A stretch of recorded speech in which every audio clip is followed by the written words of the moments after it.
Welcome back to Ellen's Werewolf Romance Collection. I'm so excited to share today's story with you. If you're new here, welcome to the family. Don't forget to subscribe and like this video to support the stories you love. I'd love to see how far our pack reaches, so comment below and tell me where you're tuning in from. Also, stay active in the comments as you listen. Call out your favorite parts and let's gush over the Alpha King together. Without further ado, here is The Crippled Girl Said to the Alpha King, Catch me if you can. In the ruthless hierarchy of the Black Ridge Pack, physical power is the only currency that matters. Maisie, a wolf who cannot shift and relies on a manual wheelchair she sarcastically calls the Silver Chariot, has spent her life being the ultimate underdog. While the rest of her kin bow in terror before the strikingly handsome and formidable King Bastian, Maisie chooses a different path. She refuses to be overlooked or underestimated. With a sharp tongue and a knack for high-speed maneuvers, she throws down a challenge that no one in the history of the Shifter Kingdoms has dared to utter to the Alpha of Alphas. This is a high-stakes game of wits and wheels where catching her is only the beginning of the King's problems. Chapter 1. The Squeak Herd. Round the pack. The granite citadel was a sprawling monument to ancestral pride and architectural inconvenience. For the members of the Black Ridge Pack, the fortress represented their unyielding strength and history of dominance. For Maisie, however, the citadel was simply a series of very expensive, very annoying obstacles designed to test the durability of her biceps and the bearings of her wheelchair. She navigated the narrow service corridors with the practiced ease of a professional racer, her hands moving in a rhythmic blur against the push rims of the Silver Chariot. The chair was a manual relic of chrome and black leather that she had tinkered with until it moved with a surprising, albeit noisy, efficiency. Every rotation of the wheels produced a high-pitched squeak that served as her unofficial theme song, announcing her arrival to anyone within a 50-yard radius. While the rest of the pack was currently preoccupied with polishing their furs and practicing their most submissive bows for the arrival of the Alpha King, Maisie was focused on a much more pressing matter: the scent of fresh lemon tarts wafting from the royal kitchens. She knew the layout of the citadel better than the architects did, mainly because she had spent years finding the secret ramps and flat passages that allowed her to bypass the grand, sweeping staircases that her kin loved so much. To the other wolves, she was a ghost in the machinery, a person they frequently forgot to include in their ceremonies and celebrations. They didn't see a threat in the girl who couldn't shift, and Maisie was more than happy to let them remain blissfully unaware of how much information she gathered while they ignored her presence in the corners of the room. The Great Alpha Convergence was supposed to be the event of the century, a gathering of the most powerful leaders in the shifter world to discuss treaties and, more importantly, to witness King Bastian's search for a suitable queen. The rumors about the king were as thick as the mountain fog. Some said he was 10 feet tall, while others claimed his growl alone could shatter glass. Maisie found the entire spectacle exhausting. In her mind, an alpha was just a man with a larger ego and a more expensive tailor. She didn't care about royal lineages or fated mates. She cared about the fact that the king's massive security detail was currently blocking the most direct route to the pastry larder. It was a logistical nightmare that required her to take a detour through the main gallery, a place she usually avoided during high traffic hours. As she rounded a sharp corner, leaning her body weight into the turn to keep the Silver Chariot on 2 wheels for a brief, exhilarating second, she nearly collided with a group of high-ranking she-wolves who were draped in silks and smelling of aggressive floral perfumes.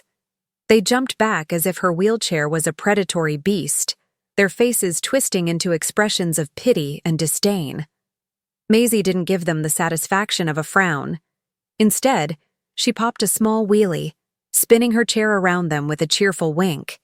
She knew exactly what they thought of her, and she took a perverse pleasure in being the one element of chaos they couldn't control. They wanted a world of perfect, powerful warriors, but Maisie was a constant reminder that life was rarely that tidy or predictable. The atmosphere in the citadel shifted as the heavy oak doors of the main entrance began to groan open. A sudden, heavy silence fell over the hallway, the kind of silence that usually preceded a thunderstorm or a massive structural failure. Maisie felt the change in the air, a thick, electric pressure that made the hair on her arms stand up. It was the scent of cedar, cold rain, and something ancient and commanding. The king had arrived. She pulled her chair into the shadows of a large stone pillar, watching as the vanguard of the royal guard marched in with synchronized precision. They were followed by a man who didn't just walk into a room. He seemed to own the very air within it. He was dressed in a suit that cost more than the entire Blackridge treasury, and his presence was so overwhelming that even the most arrogant alphas in the room lowered their heads. King Bastian was younger than Maisie had expected, with features that looked like they had been carved from the very granite of the mountain. His eyes were a piercing, stormy gray, scanning the room with a look of profound boredom. He looked like a man who had everything and was impressed by absolutely nothing. As he moved down the receiving line, accepting the desperate flattery of the pack elders, Maisie found herself leaning forward, her curiosity getting the better of her. She watched the way he moved, noting the coiled power in his limbs and the way he seemed to tolerate the world rather than enjoy it. He was a king in search of a queen, but his expression suggested he would rather be anywhere else. Just as the king reached the center of the gallery, the silver chariot decided it was the perfect time to betray her. A small pebble, likely brought in by the boots of the guards, caught in her front caster wheel. The sudden resistance combined with Maisie's forward lean sent a sharp metallic clack echoing through the silent hall. To anyone else, it was a minor noise, but in the vacuum of the king's arrival, it sounded like a gunshot. Bastian's head snapped toward the pillar where Maisie was perched, his gray eyes locking onto hers with a sudden, sharp intensity. For the first time in her life, Maisie felt the full weight of an alpha's gaze, and for a terrifying second, she forgot how to breathe. Instead of shrinking back, however, the familiar spark of rebellion ignited in her chest. She realized that every single person in the room was staring at her with horror, waiting for the king to smite the girl who had dared to interrupt his grand entrance. The absurdity of the situation hit her like a wave, and a small, defiant smile played at the corners of her mouth. She didn't bow, and she didn't apologize. She simply adjusted her grip on the wheels of her chair, her eyes never leaving the king's face. The silence stretched, becoming so heavy it was almost physical, until Bastian took a single, deliberate step toward her, his expression unreadable and his intent unknown. Chapter 2. Parking Violations. The tension in the Great Gallery was thick enough to choke a grizzly. Every shifter in the room seemed to be holding their breath, waiting for the sky to fall or for King Bastian to unleash a roar that would bring the rafters down. Maisie felt the heat of 100 judgmental stares boring into her back, but she kept her gaze fixed on the man approaching her. Bastian moved with a predatory grace that made the heavy stone floor seem like a mere suggestion. He stopped exactly 3 feet from the silver chariot, his towering frame casting a long, intimidating shadow over her. Up close, the scent of him was even more overwhelming, a mixture of ancient forests and expensive leather that made her heart do a frantic little dance against her ribs. Bastian didn't speak immediately. He tilted his head, his stormy eyes raking over the dents in her wheelchair and the grease stains on her fingertips. It was the look of a man trying to solve a puzzle that didn't want to be solved. Maisie realized that her silence was probably being interpreted as fear, which was a misunderstanding she needed to correct immediately. She cleared her throat, the sound echoing loudly in the stillness. She was supposed to be heading toward the kitchens for those lemon tarts, and this brooding mountain of a man was currently the biggest obstacle in her path. The king finally spoke, his voice a low, resonant rumble that seemed to vibrate through the very wheels of her chair. He asked if she realized who he was. The question was framed with the calm arrogance of someone who had never been questioned in his life. Maisie didn't blink. She took a deep breath and leaned back in her seat, crossing her arms over her chest. She told him that unless he was the new delivery man for the bakery, he was currently standing in a designated parking zone and was dangerously close to receiving a citation. A collective gasp went up from the surrounding pack members. The elders looked like they were on the verge of a synchronized fainting spell. Bastian's eyes narrowed, but instead of the explosion everyone expected, a flicker of something that looked dangerously like amusement passed through his expression. He took another step forward, closing the gap until the tips of his polished boots were inches away from her footrests. He told her that no one had ever mentioned the Black Ridge Pack possessed such a fierce guardian of the hallways. Maisie gave him a sharp, toothy grin. She informed him that most people were too busy bowing to notice the girl who actually kept the place running, but she didn't have time for a royal interview because the pastries were getting cold. Before he could respond, Maisie gripped the push rims of her wheels with everything she had. She intended to make a grand, sweeping exit, but the aforementioned pebble was still wedged in her caster. When she shoved forward, the chair didn't move in a straight line. Instead, the silver chariot jerked violently to the left.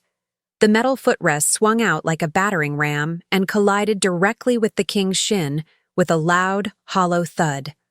The sound of metal meeting bone was sickeningly clear in the silent room. Bastian didn't move an inch, but his jaw clenched so hard she thought his teeth might crack. Maisie froze, her hands still tight on the wheels. She looked down at his ruined suit trousers and then up at his face, which had gone remarkably pale. For a second, she genuinely thought this might be the moment she was exiled to the frozen tundras. The guards took a step forward, their hands moving toward their weapons, but Bastian raised a single hand to stop them. He didn't take his eyes off Maisie. The silence stretched again, vibrating with a new, dangerous energy. It wasn't just anger anymore. It was a spark of intense, confusing chemistry that neither of them seemed prepared for. She decided that the best defense was a ridiculous offense.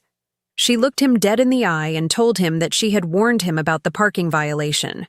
She added that his shins were clearly in the way of her royal right-of-way and that he should probably see a doctor about his lack of situational awareness. Bastian let out a breath that was half growl and half laugh, a sound so unexpected it made the beta standing behind him stumble. He leaned down, his face inches from hers, and told her that she was the most troublesome creature he had encountered in a century. He whispered that she should be careful, or he might decide to make her his personal shadow just to see what else she was capable of hitting. Maisie didn't wait for a rebuttal. She yanked the chair backward, dislodging the pebble with a sharp snap, and spun around with practiced precision. She sped away down the corridor, the squeak of her wheels providing a frantic rhythm to her retreat. She didn't look back, but she could feel his eyes on her the entire way. She reached the safety of the kitchen doors, her heart hammering against her chest like a trapped bird. She had just assaulted the king of the wolves and lived to tell the tale, but as she reached for a lemon tart, she had the sinking feeling that the chase had only just begun. Chapter 3. The King's New Shadow. The morning following the shin incident found Maisie in a state of high alert. She had spent the night dreaming of stormy gray eyes and the sound of metal hitting expensive leather, waking up with a restless energy she couldn't quite shake. She knew the palace gossip mill was currently churning at maximum capacity. By breakfast, the story of the girl in the chair who had humbled the king would be told and retold until she was a folk hero or a villain. Maisie preferred to stay out of the spotlight, so she decided that today was the perfect day to explore the dusty, neglected corners of the West Wing, where the royal guests rarely ventured. She spent hours navigating the narrow servant passages, enjoying the solitude and the way the morning light filtered through the high, arched windows. She was busy contemplating whether she could rig a small motor to the silver chariot using some spare parts from the forge, when a familiar, heavy scent filled the air. It was that same combination of cedar and rain. She didn't even have to turn around to know who was standing at the end of the hall. She sighed, her hands tightening on the wheels. She told the empty air that the king must be truly desperate for entertainment if he was spending his royal vacation stalking a girl in a wheelchair. Bastian stepped out from the shadows of a heavy velvet curtain, looking entirely too smug for a man who had been hit by a wheelchair less than 24 hours ago. He didn't seem bothered by her remark. He told her that he found her tactical maneuvers far more interesting than the endless parade of sycophants in the ballroom. He began to walk toward her, his pace slow and deliberate, matching the speed she usually maintained when she was just cruising. Maisie picked up the pace, her wheels spinning faster as she headed toward a sharp corner. She wasn't in the mood for a heart-to-heart with a man who could probably snap her chair in half with one hand. Every time she turned a corner or ducked into a side room, Bastian was there. He didn't try to stop her, and he didn't call out to her. He simply followed, a silent, massive presence that refused to be ignored. It was infuriating. Maisie tried every trick in her book. She zipped through a narrow doorway that was barely wide enough for her frame, hoping he would find it too cramped. He simply shifted his shoulders and walked through with an effortless grace that made her want to throw something at him. She tried to lose him in the labyrinth of the library, weaving between the towering mahogany shelves, but the man had the tracking skills of a bloodhound. Finally, she pulled to a stop in the center of the conservatory, the glass walls reflecting the bright afternoon sun. She spun her chair around to face him, her eyes sparking with annoyance. She asked him if he had a license for following people, or if this was just a hobby for kings who didn't have enough paperwork to do. Bastian stopped a few feet away, leaning against a stone pillar with an air of casual dominance. He told her that he was simply ensuring that his favorite parking enforcer didn't get into any more accidents. The way he said favorite made a strange warmth bloom in her chest, a feeling she immediately tried to squash. He began to ask her about the silver chariot, his voice dropping the arrogant edge it usually carried. He wanted to know who had built it and why she didn't use the enchanted versions favored by the southern packs. Maisie's expression hardened. She told him that she didn't need magic to get where she was going, and that her chair was a result of her own sweat and a lot of stolen oil from the forge. She explained that in a pack where everyone relied on their wolf forms to feel powerful, she preferred something that didn't require a full moon to function. It was a rare moment of honesty, and she immediately regretted it when she saw the look of profound respect in his eyes. Bastian moved closer, his presence suddenly feeling very large in the confined space of the conservatory. He told her that he had never met anyone who fought so hard to be independent in a world that demanded conformity. He reached out as if to touch the armrest of her chair, but Maisie pulled back, a defensive reflex she couldn't control. She wasn't used to people looking at her with anything other than pity or dismissal. The king's gaze was different. It was intense, focused, and saw her as a person rather than a problem to be solved. It was the most terrifying thing she had ever experienced. She decided it was time to end the encounter before she did something stupid, like let him see her blush. She told him that his flattery was about as effective as a blunt butter knife, and that she had things to do that didn't involve being analyzed by a royal guest. She spun the silver chariot around and headed for the exit, but as she reached the door, she looked back over her shoulder. Bastian was still standing by the pillar, watching her go with a look of quiet determination. She realized then that he wasn't going to stop. He wasn't just curious, he was hunting, and for the first time in her life, Maisie wasn't sure if she wanted to be caught. Chapter 4. Stares are a personal insult. The third day of the king's visit brought a new challenge: the grand banquet. Every member of the Black Ridge Pack was required to attend, which meant Maisie had to find a way to get to the Great Hall without losing her mind or her dignity. The Great Hall was perched at the top of a magnificent marble staircase that the designers had clearly built to spite anyone with wheels. There was a service lift, but it was currently being used to haul up massive crates of wine and roasted meats, leaving Maisie with a difficult choice. She could wait for the lift and be late, or she could find another way. She was staring up at the stairs with a look of profound hatred when Bastian appeared at her side. He was dressed in traditional royal furs that made him look like a primitive warrior king. his dark hair slightly windswept. He looked at the stairs and then at Maisie, his expression softening into something that looked dangerously like concern. He offered to carry her, his voice low and sincere. He told her that it would be his honor to bring the most spirited member of the pack to the feast. Maisie felt a flash of white-hot anger. She didn't want his honor, and she certainly didn't want to be carried like a sack of royal potatoes. She turned to him, her knuckles white as she gripped the wheels of the silver chariot. She told him that she had spent her entire life navigating a world that wasn't built for her, and she wasn't about to start relying on a man who probably couldn't even find his own socks without a servant. She added that her chair was her legs, and if her legs couldn't go somewhere, then she didn't belong there. Bastian looked taken aback, his brow furrowed as he tried to understand her defiance. He told her that he wasn't trying to diminish her, but simply to help. Maisie informed him that help was often just a polite word for control. Without another word, she spun her chair around and headed toward the laundry wing. She knew the palace had a system of chutes used for moving heavy bundles of linens between floors. It was dangerous, highly discouraged, and exactly the kind of thing she excelled at. Bastian followed her, his confusion turning into alarm as he realized where she was heading. He told her that she couldn't possibly be serious about using a laundry chute to travel between floors. Maisie just gave him a reckless grin and told him to watch and learn. She reached the chute, which was essentially a wide wooden slide designed for frictionless travel. She lined the silver chariot up with the opening, her heart racing with a mix of fear and exhilaration.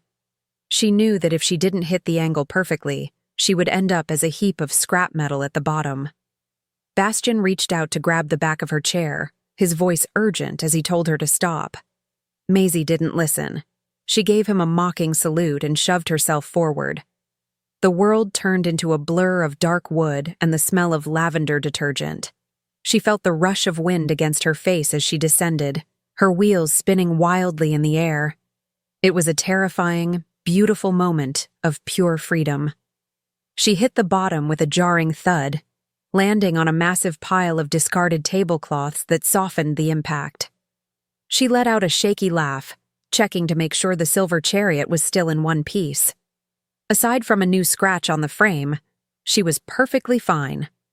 She straightened her hair and rolled out of the laundry room, emerging into the hallway just as Bastian came sprinting down the stairs, his face a mask of pure terror. He skidded to a stop when he saw her, his chest heaving as he stared at her in disbelief. He told her that she was officially insane and that he was going to have a heart attack before the week was over. Maisie wiped a stray piece of lint off her shoulder and told him that he was just upset because she had beaten him to the floor. She pointed out that while he had been busy running down the stairs like a commoner, she had taken the Royal Express. Bastian stared at her for a long moment, the fear in his eyes slowly being replaced by a wild, burning admiration. He told her that he had never met a woman who made him feel so incredibly useless and so utterly fascinated at the same time. He walked over to her, his hand lingering just inches from hers, and told her that he was going to marry her even if he had to pave every road in the kingdom to do it. Maisie felt the air leave her lungs at his declaration. It wasn't a joke, and it wasn't a casual remark. The intensity in his voice was like a physical weight, making her realize that this was no longer a game of witty banter. He was serious. She looked at him, searching for any sign of mockery, but all she found was a steady, unwavering heat. She told him that he was getting ahead of himself and that she hadn't even given him her phone number yet. She rolled past him toward the Great Hall, but her hands were shaking. The cliffhanger of her life was looming, and she wasn't sure if she was ready for the fall. Chapter 5. The Grumpy King's Investigation. The morning after her great laundry escape, the Citadel was buzzing with a new energy. King Bastian had disappeared into his private chambers with his beta, Valerius, and a stack of records that hadn't been touched in decades. Maisie spent her morning in the forge, trying to ignore the way her stomach flipped every time she thought about his marriage proposal. She told herself it was just the alpha ego talking. A man used to getting what he wanted, deciding he wanted the only girl who wouldn't give it to him. She worked on tightening the bolts on her footrests, the rhythmic clinking of her tools providing a distraction from her racing thoughts. Meanwhile, in the Royal Solar, Bastian was staring at a faded medical report from 12 years ago. He had ordered Valerius to find everything related to Maisie's history, much to the Beta's confusion. Valerius pointed out that the king should be focusing on the diplomatic treaties with the North, not the medical history of a low-ranking pack member. Bastian ignored him. He was reading about a young girl who had been caught in a rogue attack, a girl who had protected her younger siblings at the cost of her own ability to shift. The report described her as broken and useless to the pack's defense. Bastian's grip on the parchment tightened until the paper began to tear. He looked up at Valerius, his eyes dark with a cold, simmering fury. He asked how a pack could call a hero broken just because her sacrifice had left her in a chair. Valerius shifted uncomfortably, explaining that the Black Ridge pack had always valued physical perfection above all else. It was their way, their tradition. Bastian threw the parchment onto the table, telling his beta that their traditions were a disgrace to the shifter name. He realized that Maisie hadn't just been fighting the environment. She had been fighting a culture that told her she didn't exist.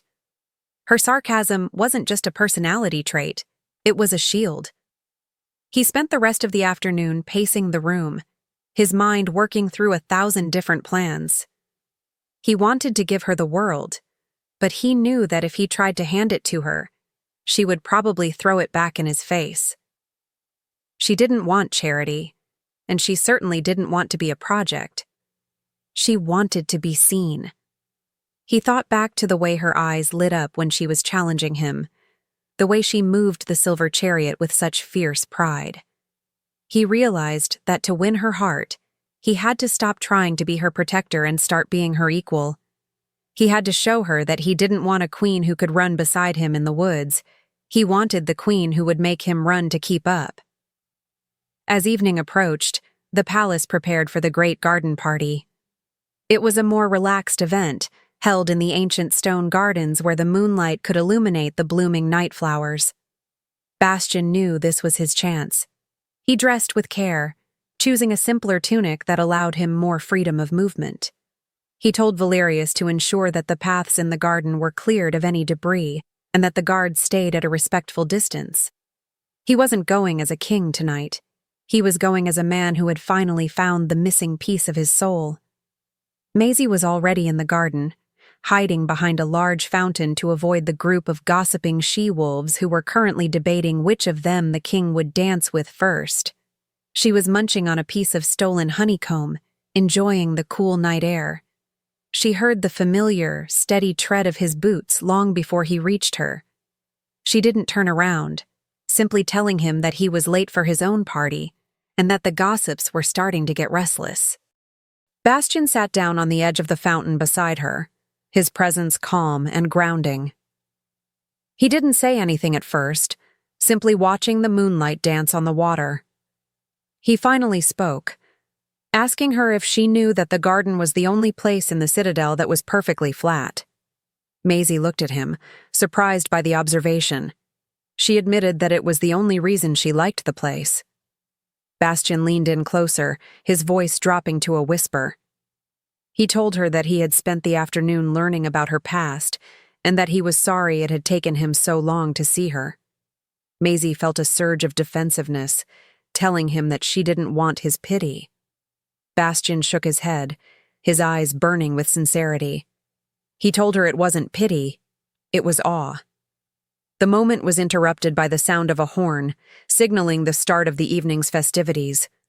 The pack members were gathering in the center of the garden, their eyes searching for the king. Bastian stood up, offering his hand to Maisie. She looked at it for a long moment, her heart pounding. She didn't take it, but she didn't pull away either. She told him that he was making a scene. Bastian laughed, a deep, joyful sound that made several people turn around in shock. He told her that he was just getting started. He challenged her to a race to the center of the garden, the winner getting to choose the next topic of conversation. Maisie's eyes sparked with a sudden competitive fire. She told him he was on, and as she gripped her wheels, she realized the stakes were higher than a simple conversation. Chapter 6. The King's Investigation. The morning after the laundry chute incident, the granite citadel felt like a pressure cooker waiting to whistle. While Maisie was busy in the lower levels trying to buff a new scuff mark off the silver chariot, King Bastian was sequestered in the royal library. He had spent the early hours of the dawn surrounded by ancient scrolls and dusty census records of the Black Ridge Pack. His beta, Valerius, stood by the window, watching the king with a mixture of concern and bewilderment. Bastian wasn't looking for political alliances or land boundaries. He was searching for the history of a girl who shouldn't have been a mystery. He wanted to know why the strongest wolves in the territory treated one of their own like a phantom. Bastian's fingers traced the ink on a parchment that dated back 12 years. It was a report of a rogue skirmish on the western border, a brutal night where several families had been caught in the crossfire. His eyes narrowed as he read the name of a young girl who had stayed behind to lure 3 rogue wolves away from a nursery. She had been found hours later, her legs crushed under the weight of a fallen stone monument, but every child she had protected was alive. The report ended with a cold, clinical note stating that the girl was no longer capable of shifting and would likely be a drain on pack resources. There was no mention of a medal, no record of a ceremony, and certainly no mention of the heroism that had cost her everything. The fury that surged through Bastian was unlike anything he had felt in decades. He had spent his life leading warriors who valued scars earned in battle. Yet here was a pack that discarded its bravest soul because she didn't fit their narrow definition of a predator. He closed the scroll with a snap that echoed through the vaulted room like a whip. He looked at Valerius and commanded him to bring the local alpha to the solar immediately. He didn't want a polite discussion about trade routes. He wanted to see the man who had allowed a hero to be treated as a shadow. When the local alpha arrived, he was preening, clearly under the impression that the king wanted to discuss a promotion for his eldest son. His smile faltered when he saw the expression on Bastian's face. The king didn't offer a seat or a greeting. Instead, he dropped the 12-year-old report onto the table and asked why the girl mentioned in the text was currently residing in the servants' quarters. The local alpha stammered, claiming that they had provided for her and that it was unfortunate she was so limited in her contributions. He used words like liability and useless, with a casualness that made Bastian's inner wolf snarl at the back of his throat. Bastian stepped into the man's personal space, his presence so massive that the other alpha actually stumbled back against the door. He informed the man that the only liability in the Black Ridge Pack was a leadership that couldn't recognize a true warrior when she was sitting right in front of them. He declared that from this moment forward, Maisie was under royal protection and that any wolf who spoke a word of disrespect toward her would answer directly to the king. The local alpha turned a pale shade of gray, nodding frantically as he realized the political nightmare he had just inherited. While the king was busy uprooting years of pack prejudice, Maisie was in her workshop, blissfully unaware of the storm being brewed in her name. She was focused on the front casters of her chair, which had developed an annoying rattle after her high-speed descent. She didn't need a king to defend her, and she certainly didn't need a savior. But as she worked, she found herself thinking about the way Bastian had looked at her in the conservatory. He didn't see a broken girl. He saw a challenge. For the first time in years, someone was looking at her with an intensity that had nothing to do with pity. It was a terrifying realization that made her wrench slip, skinning her knuckle and leaving a smudge of grease on her cheek. She heard the heavy thud of the library doors opening upstairs and the frantic scurry of servants. Something was happening in the palace, and she had a feeling the king was at the center of it. She didn't like being the subject of someone's investigation, but as she tightened the final bolt on the silver chariot, a small rebellious part of her wondered what it would be like to have someone as powerful as Bastian on her side. She shook the thought away, telling herself that kings were temporary and wheelchairs were forever. She had survived 12 years of being ignored. She could survive a few days of royal attention.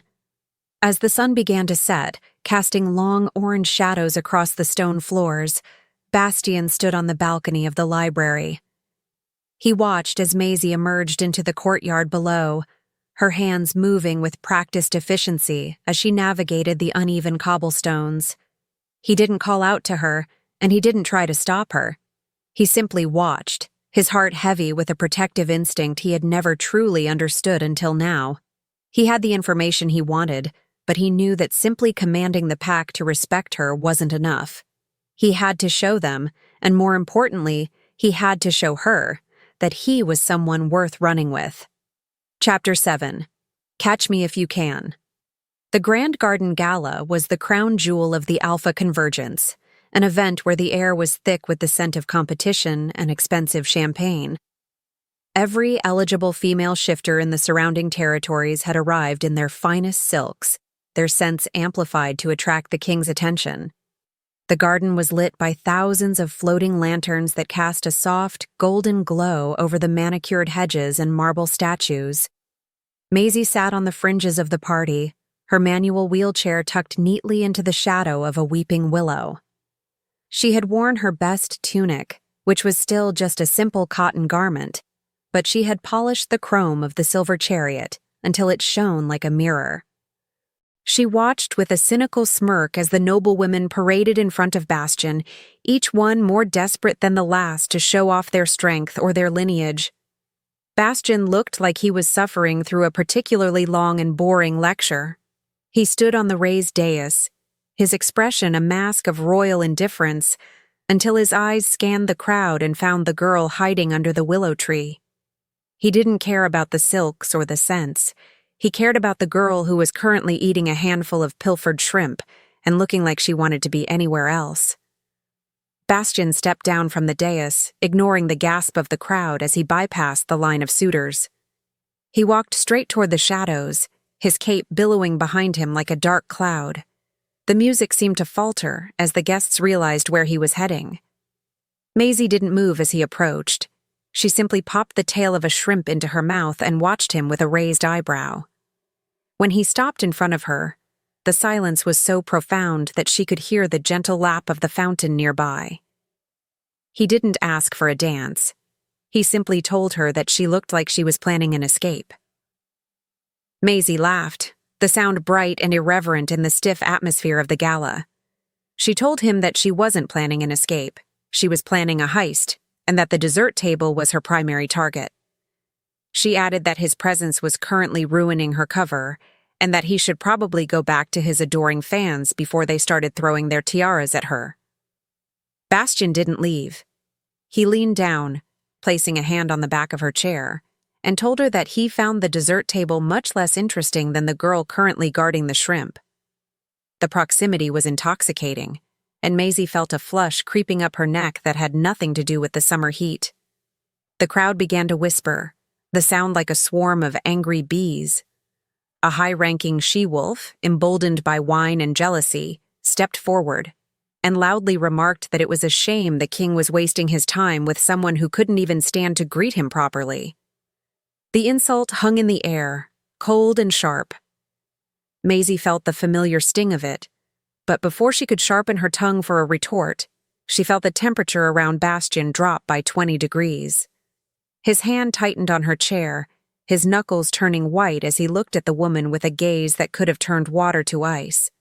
Maisie didn't want him to defend her. She wanted to defend herself. She put a hand on his arm, feeling the corded muscle beneath his sleeve, and gave him a small shake of her head. She looked at the woman and told her that standing was a bit overrated, especially when you could travel at 20 miles per hour without even breaking a sweat. She turned her attention back to Bastian, her eyes sparking with a sudden wild idea. She was tired of the whispers and the pity. If the king wanted a queen who could keep up with him, she was going to show him exactly what that looked like on her terms. She gripped the wheels of the silver chariot and spun around so she was facing the main garden path, a long paved stretch of marble that led toward the forest.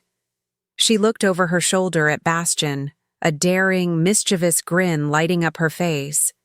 She told him that he had been following her like a lost puppy for 3 days, claiming he wanted to understand her. She threw down the ultimate challenge, her voice ringing out clearly for everyone to hear. She told him that if he was truly the fastest wolf in the kingdom, he should prove it.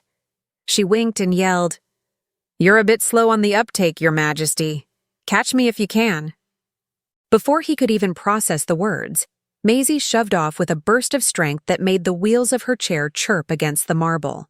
She leaned her chest toward her knees, her arms moving in a powerful, rhythmic stroke that sent her flying down the path. The silver chariot lived up to its name, gleaming under the lanterns as she disappeared into the darkness of the garden. The guests stood in stunned silence, their mouths hanging open as they watched a girl in a manual wheelchair challenge the Alpha King to a race. It was the most disrespectful, insane, and brilliant thing any of them had ever witnessed. Chapter 8. Repeat that again. Bastian stood frozen on the path for a heartbeat, the words, "Catch me if you can," echoing in his mind like a war cry. He had spent his entire life being the one who dictated the terms of every engagement, the one who moved first and asked questions later. To be challenged so openly and with such delightful insolence was a shock to his system that felt like a bolt of lightning. He watched the red light of the reflectors on the back of Maisie's chair vanish around a curve in the hedge maze, and a low, rumbling sound began to build in his chest. It wasn't a growl of anger. It was a laugh that had been bottled up for years. He didn't shift into his wolf form. He didn't want the unfair advantage of 4 legs and supernatural speed. He wanted to chase her as a man, to feel the burn in his lungs and the wind in his hair as he tried to keep up with the whirlwind on wheels. He took off at a sprint, his boots pounding against the marble with a heavy, rhythmic thud. Behind him, he could hear the chaos of the gala as the guests scrambled to follow. But he didn't care about them. His world had narrowed down to the squeak of a wheel and the sound of a girl's laughter drifting through the night air. Maisie was a professional when it came to the palace grounds. She knew every dip, every smooth patch of stone, and every corner where she could use her momentum to drift. She navigated the hedge maze with a speed that would have been impossible for anyone else, using her hands to pull herself around tight turns and her body weight to balance on 2 wheels. She could hear Bastian behind her, his footsteps getting closer, and the thrill of the chase made her adrenaline spike. She wasn't just running from a king. She was running toward a version of herself that didn't care about being broken. Bastian rounded the final corner of the maze and saw her heading toward the stone bridge that crossed the lily pond. She was a streak of chrome and determination, her arms moving with a strength that most shifters would have envied. He pushed himself harder, his heart hammering against his ribs. He managed to close the gap as she reached the center of the bridge, his longer stride finally giving him the edge. He lunged forward, not to grab her, but to block her path. He skidded to a stop in front of her, his chest heaving as he stared at her with a look of pure, unadulterated joy. Maisie slammed on her brakes, the tires of the silver chariot leaving black streaks on the white stone. She stopped inches from his legs, her face flushed and her eyes bright with triumph. She was gasping for air, her hair falling out of its simple tie and framing her face in a wild halo. She looked at him and laughed, telling him that he was out of breath and that she had clearly won the first leg of the race. She was leaning forward, her hands still resting on the wheels, looking like she was ready to take off again at the slightest provocation. The king stepped closer, his shadow falling over her as he leaned down. His face was inches from hers, and the intensity in his stormy eyes was enough to make the stars go dim. He didn't look like a king who had been insulted. He looked like a man who had finally found the only treasure worth keeping. His voice was a low, gravelly rumble that vibrated in the air between them, thick with a possessive, heated energy. He told her that he had never had to work so hard for a conversation in his life. He reached out, his thumb brushing a smudge of grease off her cheek with a tenderness that made her breath hitch. He asked her to say it again. He wanted to hear the challenge one more time, to make sure he hadn't imagined the fire in her voice. Maisie felt the world around them fall away, leaving only the two of them on the bridge. The sarcasm that usually protected her felt flimsy and unnecessary in the face of his honesty. She looked up at him, her heart doing a frantic somersault, and whispered the words that had started the madness. She told him that he was slow on the uptake, and that he should catch her if he could. She expected him to laugh or to argue, but instead, he did something much more dangerous. Bastian leaned in even further, his forehead resting against hers. He told her to repeat that again, but this time, he said it as a promise. He told her that he was going to catch her, and when he did, he was never going to let her go. He promised that he would spend the rest of his life chasing her through every garden, every hallway, and every kingdom, if that's what it took to keep her by his side. The cliffhanger of the moment was palpable, a tension so thick it felt like the entire world was waiting for her answer.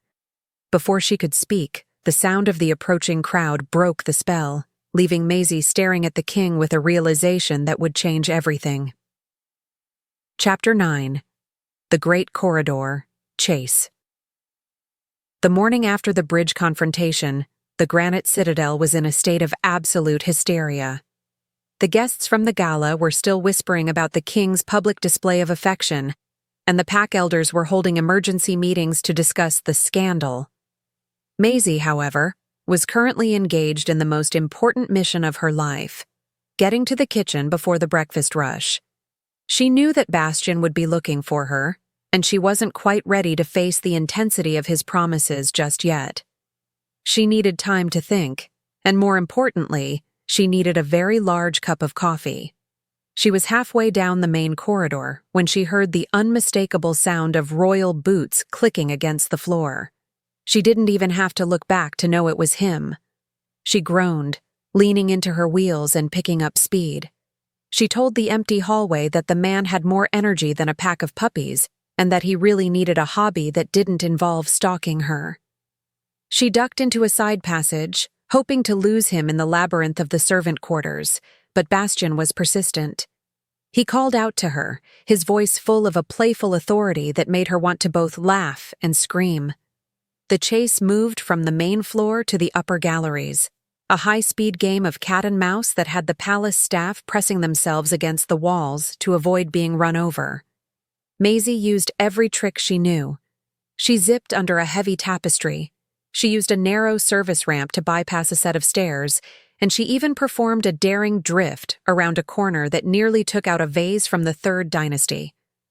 Bastian followed her every move, his longer legs allowing him to keep pace despite her head start. He was grinning like a madman, his usual stoic mask completely gone. As they reached the long gallery that overlooked the training grounds, Maisie realized she was running out of hallway.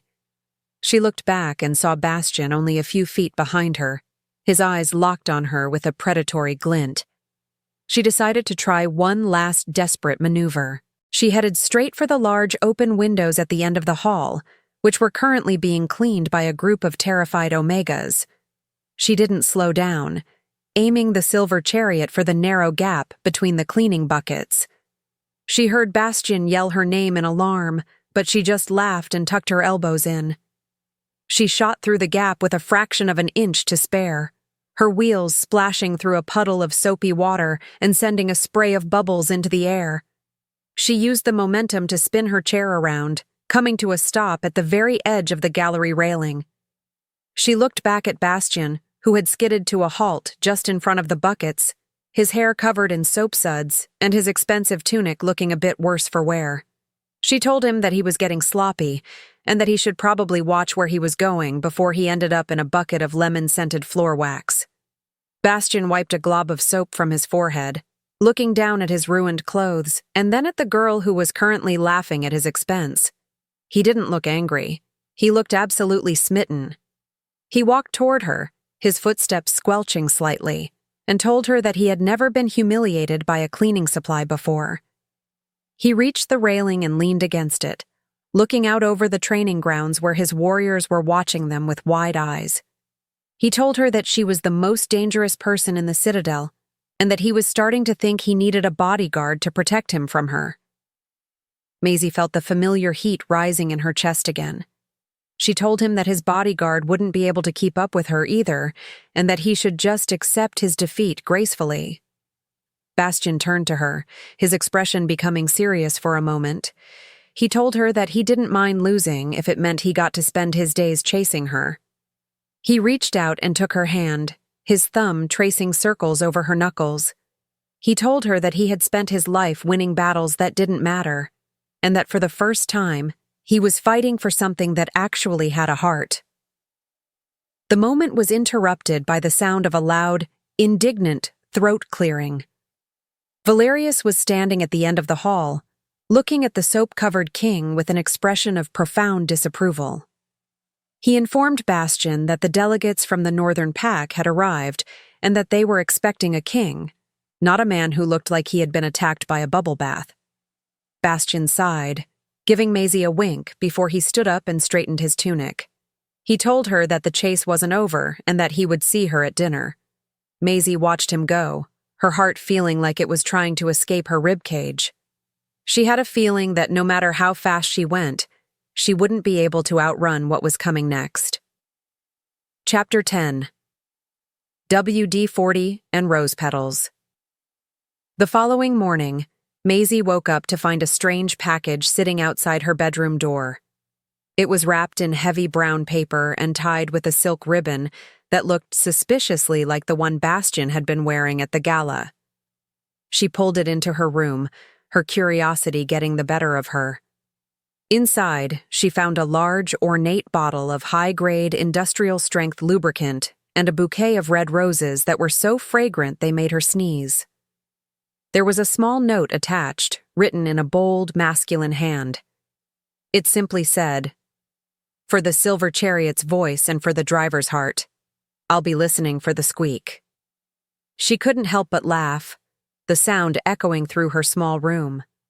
The king was actually courting her with WD-40. It was the most ridiculous, thoughtful, and hilarious gift she had ever received. She spent the next hour carefully applying the lubricant to the bearings of her wheels, noting with a smirk that the annoying squeak she had lived with for years was finally gone. The silver chariot now moved with a silent, lethal grace that felt like a brand new toy. She tucked one of the roses behind her ear and headed out into the palace, feeling a strange new confidence in her step, or rather, her role. As she moved through the hallways, she noticed that the atmosphere had shifted yet again. The servants who usually ignored her were now bowing, and the guards were stepping aside with a level of respect they usually reserved for royalty. It seemed the king's declaration of protection had finally trickled down through the ranks. Maisie didn't quite know how to handle the sudden attention. She preferred being the ghost in the machinery, the one who could gather secrets without being noticed. Now, she was the center of the palace's universe, and she wasn't sure if she liked the view from the pedestal. She found Bastian in the courtyard, where he was supervising the training of the younger wolves. He looked up when she approached, his eyes immediately finding the rose behind her ear. He dismissed the trainees with a wave of his hand and walked toward her, his stride confident and steady. He asked her if the chariot was running more smoothly now. Maisie did a quick, silent spin to demonstrate, telling him that she was now a silent assassin, and that he should be very careful when walking down dark hallways. Bastian laughed, a sound that made the nearby guards jump in surprise. He told her that he had a surprise for her, something that didn't involve cleaning supplies or flowers. He led her toward the royal stables, where a group of craftsmen were working on a carriage. But as they got closer, Maisie realized it wasn't a carriage at all. It was a small, sleek vehicle made of lightweight titanium and dark wood, with wheels that looked like they had been designed for a racing chariot. Bastian explained that he had commissioned the royal smiths to create a new, silver chariot, one that was light enough for her to lift with one hand and strong enough to withstand a wolf's charge. Maisie stared at the new chair, her breath catching in her throat. It was beautiful, a work of art that acknowledged her needs without treating her like a patient. But as she looked at it, a wave of conflict washed over her. She looked at her old, dented manual chair and then back at the king. She told him that she appreciated the gesture, but that her old chair had been through every battle with her for 12 years. She said that you don't just replace a partner because a shiny new one comes along. Bastian's expression softened, and he told her that he should have expected nothing less from a woman of her loyalty. He told her that the new chair would be there whenever she was ready for it, but that in the meantime, he had another idea. He reached into his pocket and pulled out a small, enchanted stone that glowed with a soft blue light. He explained that it was a heater, designed to keep her hands warm during the long mountain winters. He tucked it into the pocket of her tunic, his hand lingering for a moment against her side. He told her that he wasn't trying to change her or her chair. He just wanted to make the world a little bit easier for her to conquer. Maisie felt a lump in her throat that she couldn't swallow. No one had ever cared about her comfort before, let alone her conquests. She looked up at him, her eyes searching his, and told him that he was being suspiciously nice for an alpha king. Bastian leaned down, his voice dropping to a low, intimate whisper. He told her that he wasn't being nice, he was being honest. He said that he wanted to be the one who kept her hands warm and the one who cleared her path, but only if she would let him. The cliffhanger of the moment was heavy with the weight of her choice. She wasn't just choosing a chair or a gift, she was choosing a future she had never dared to imagine. Chapter 11. The Pit Crew Strategy. The workshop in the bowels of the granite citadel smelled of ozone, pine resin, and the metallic tang of high-grade axle grease. Maisie sat in the center of the room, surrounded by her best friend Pip, and an assortment of parts that looked like they belonged on a high-speed racing carriage rather than a manual wheelchair. Pip was a lanky, fast-talking shifter who had never quite mastered the intimidating wolf aesthetic, preferring to spend his time tinkering with gears and gossip.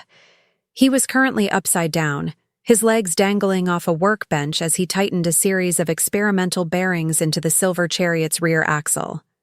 He muttered about torque and friction, his tongue poking out the corner of his mouth in deep concentration. Maisie was busy sewing a reinforced leather pouch onto the side of her seat, a custom snack compartment she had dubbed the larder of doom. She explained to Pip that if she was going to be chased by a king every other hour, she needed easy access to high-calorie sustenance. Pip laughed, his voice muffled by the wrench in his teeth, and told her that she was the only person in the history of the world who would treat an alpha king like a persistent stray dog. He pointed out that half the women in the pack would sell their souls to have Bastian look at them for 3 seconds, yet Maisie was focused on how to outrun him to the nearest tray of muffins. The Alpha Games were only a few days away, a brutal series of trials designed to showcase the physical superiority of the shifter bloodlines. To the rest of the pack, it was a time of glory. To Maisie, it was an annual reminder that the world viewed her as a spectator. But this year was different. With her newly lubricated wheels and Pip's engineering upgrades, she didn't just want to watch. She wanted to be the most disruptive presence the games had ever seen. She and Pip had spent the last hour mapping out the obstacle course, identifying the exact spots where the ground was smooth enough for her to perform what she called the tactical drifting maneuver. Pip pulled himself up, wiping a smear of black grease across his forehead. He proudly showed her a set of retractable spikes he had added to the inner rims of her wheels, explaining that they would provide extra grip on the grassy sections of the training field. He called them the King Stoppers, and suggested that if Bastian got too close, she could kick up enough dirt to blind him temporarily. Maisie gave him a high five, her eyes sparkling with a mixture of excitement and nerves. For the first time, she felt like she was preparing for a battle that she actually had a chance of winning, even if the weapons were just clever mechanics and a lot of attitude. The door to the workshop creaked open, and a shadow fell across the floor. Bastian stood there, his massive frame nearly filling the doorway. He looked at the chaos of the workshop, the scattered tools, the snacks, and the lanky shifter hanging off the workbench, and his expression softened into one of genuine curiosity. He didn't demand an explanation. He simply walked over and picked up a spare bearing, turning it over in his large hand. He asked if the silver chariot was undergoing its final preparations for the upcoming festivities. His voice was low and calm, lacking the typical alpha command that usually made everyone in the room drop to their knees. Pip froze, looking like he wanted to bolt for the nearest window, but Maisie just pointed at the wrench and told him to finish the job before His Royal Highness distracted him. Bastian sat down on a crate of spare bolts, looking entirely comfortable in the dusty environment. He told them that he had seen many war machines in his time, but none were as ingenious as what they were building here. He reached out and tapped the new snack pouch, asking if it was designed to carry secret messages or perhaps a peace offering. Maisie informed him that it was strictly for cookies and that peace was currently off the table until he learned to knock. Bastian smiled, a slow and dangerous thing that made Maisie's heart do a frantic backflip. He told her that he was looking forward to seeing her at the Alpha Games, and that he had a feeling she was going to be the most talked-about participant in the field. He didn't mock her or suggest she should sit in the royal box. He spoke to her like a fellow competitor. He stood up to leave, but before he reached the door, he looked back at the duo. He told Pip that if the chair failed at a crucial moment, the royal smiths would be having a very unpleasant conversation with him. As the king disappeared back into the hallway, Pip let out a breath that sounded like a deflating balloon. He looked at Maisie with wide, panicked eyes and told her that they were definitely going to be executed if they didn't win. Maisie just adjusted her rose-adorned hair and told him that the king didn't want to execute them. He wanted to see if they could actually beat him. She gripped the wheels of the newly upgraded silver chariot, feeling the power in the smooth movement. The games were coming, and she was ready to show the entire shifter world that being broken was just a matter of perspective. Chapter 12. The Unwelcome Guest. The pre-game banquet was a shimmering display of pack politics and high-fashion fur. The Great Hall was packed with shifters from 3 different territories, all of them vying for a moment of the Alpha King's time. Maisie found herself situated near the end of the long table, tucked between a group of boisterous scouts and a massive floral arrangement that kept dropping petals into her soup. She didn't mind the location. It gave her a perfect view of the room without forcing her to engage in the polite plastic conversations of the elite. She watched Bastian at the head of the table, looking regal and utterly bored by the woman seated to his right. Lady Vane was a high-ranking noble from the southern pack, a woman who radiated an aura of expensive perfume and sharp ambition. She had spent the entire evening loudly discussing her lineage and her prowess in her wolf form, clearly aiming for the title of Alpha Queen. Every few minutes, she would cast a disparaging look toward the end of the table where Maisie sat, her lip curling in a silent sneer. It was a classic mean girl routine that Maisie had seen 1,000 times, but tonight, Lady Vane seemed determined to take it a step further. She wanted a target to make herself look more impressive, and the girl in the chair was the easiest choice in the room. During a lull in the music, Lady Vane stood up, her silk dress rustling like a snake in the grass. She raised her glass in a mock toast, her voice cutting through the chatter with practiced precision. She remarked that it was so inspiring to see the Black Ridge pack being so charitable toward those who couldn't contribute to the hunt. She looked directly at Maisie and asked, with a voice dripping in false sweetness, if it was difficult for her to watch the others dance when her own legs were so ornamental. The room went silent. Even the scouts next to Maisie stopped chewing their meat, their eyes darting between the noblewoman and the girl in the wheelchair. Maisie felt the familiar heat of anger rising in her chest, but before she could open her mouth, she felt a sudden, heavy pressure in the air. Bastian had stopped eating. He didn't stand up, and he didn't raise his voice, but the entire hall seemed to darken as his focus shifted toward Lady Vane. The silence became physical, a suffocating weight that made the noblewoman's smile falter. Bastian looked at her with eyes that were as cold as a mountain winter, and he asked her to repeat herself.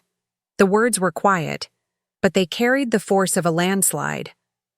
Lady Vane stammered, trying to backpedal, but the king wasn't finished. He stood up, his height making everyone else in the room feel small. He told the assembly that strength was not measured by the ability to run on 4 legs, but by the courage to face a world that tried to hold you back. He looked over the crowd until he found Maisie, his expression softening into something so intense it made her lungs seize. He told the room that he found Maisie's ornamental presence to be the most captivating thing in the palace. Then, to the shock of everyone present, he stepped away from the head table and began walking toward the end of the hall. He stopped in front of Maisie, ignoring the confused whispers of the elders. He didn't offer her a dance, nor did he offer a platitude.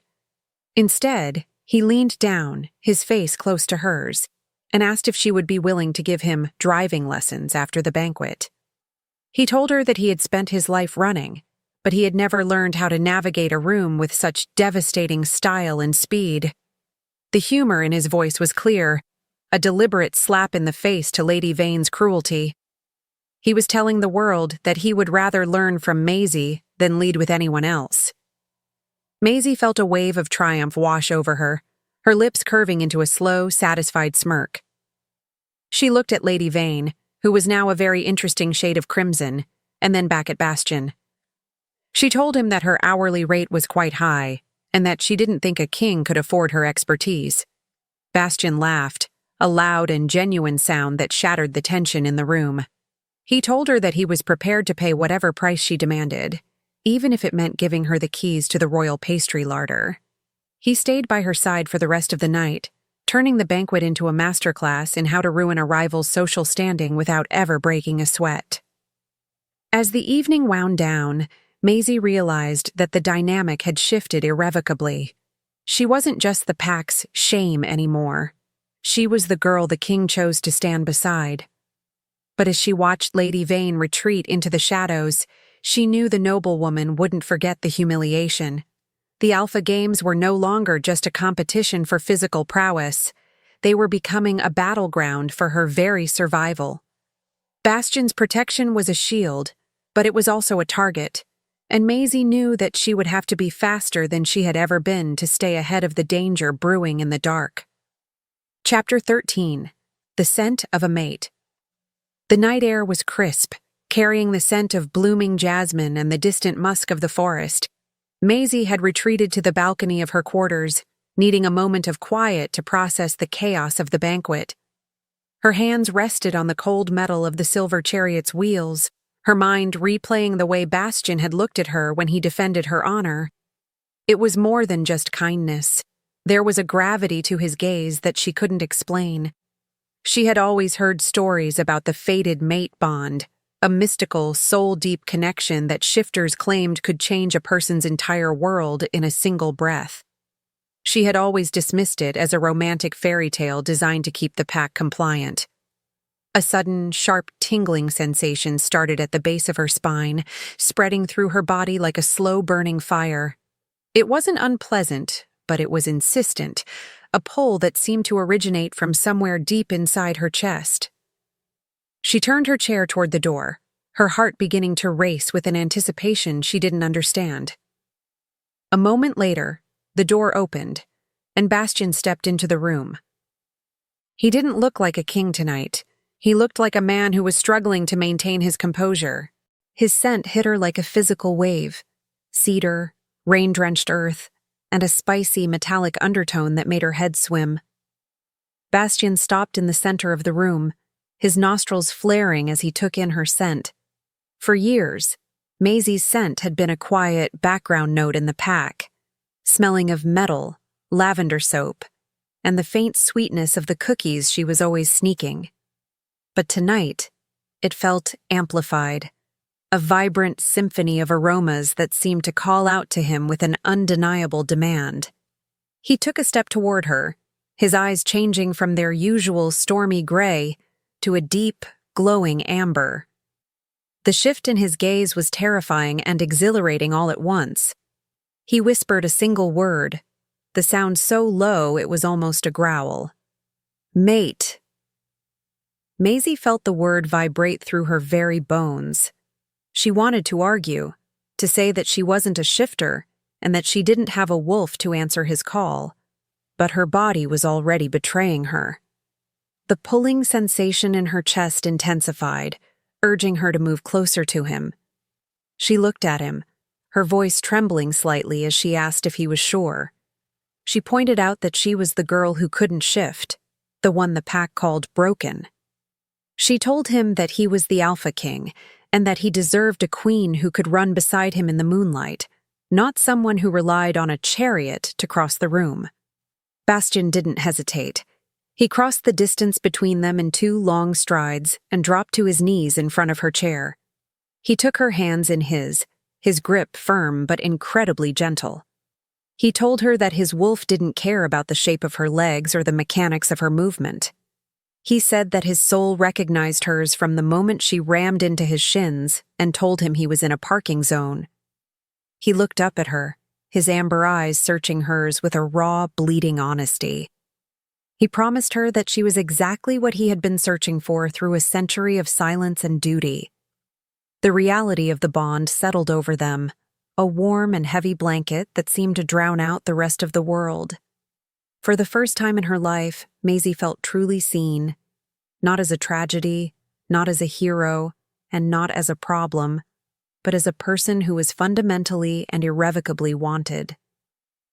The humor that usually protected her felt small and insignificant in the face of such a massive truth. She reached out, her fingers trembling as she brushed a lock of dark hair from his forehead. She told him that he was an idiot for choosing the most difficult girl in the kingdom, but she didn't tell him to leave. Bastian chuckled, the sound vibrating against her palms. He told her that he had always enjoyed a challenge, and that difficult was just another word for magnificent. He leaned in, his forehead resting against hers, and they sat in silence for a long time, letting the bond knit itself together. The air in the room felt different now, charged with a new, permanent energy. They were no longer 2 people playing a game of cat and mouse. They were 2 halves of a whole, tethered together by a fate that didn't care about the rules of the shifter world. But even as the warmth of the bond filled her, a cold prickle of reality touched Maisie's mind. If she was the king's mate, she was no longer just a girl in a chair. She was the future queen of the shifters. The pack elders would never accept her, and the noblewomen who had been vying for his attention would see her as a mortal enemy. She looked at Bastian and asked him what they were going to do. He pulled back slightly, his eyes still glowing with that fierce amber light. He told her that they were going to do exactly what they had been doing. They were going to win, and they were going to make the rest of the world try to keep up. Chapter 14. The Wheelie Herd, Round the World. The discovery of the mate bond had given Maisie a restless, jittery energy that she couldn't quite burn off. 2 days later, she found herself on the high terrace of the palace gardens, the full moon hanging like a massive pearl in the indigo sky. Bastian was with her, having insisted on a romantic walk that had mostly consisted of him walking at a brisk pace while she sped circles around him. The terrace was made of polished obsidian-style marble that was incredibly smooth, a dream for her wheels and a nightmare for anyone trying to maintain their dignity. The air was filled with the sound of the crickets and the distant howl of wolves celebrating the moon. Bastian was in a particularly festive mood, his usual stoicism replaced by a playful, relaxed energy. He had spent the last hour telling her ridiculous stories about his early years as an alpha, including a highly questionable incident involving a beehive and a stolen crown. Maisie was laughing so hard her sides ached, her hands gripping the wheels of the silver chariot as she did a series of tight spins around a marble statue. She told him that he was clearly a terrible influence on the youth of the kingdom, and that she was going to have to do a lot of damage control when she became queen. He stopped near the edge of a large ornamental koi pond, the water reflecting the moonlight in shimmering ripples. He looked at her, his eyes full of a heat that made her pulse jump, and told her that he had never seen her look so beautiful. He asked her to show him one of those stunts she was always bragging about. Maisie, never one to back down from a challenge, especially when fueled by adrenaline and a desire to impress her mate, decided that this was the perfect moment for a celebratory wheelie. She told him to prepare himself for the greatest display of athleticism in the history of the pack.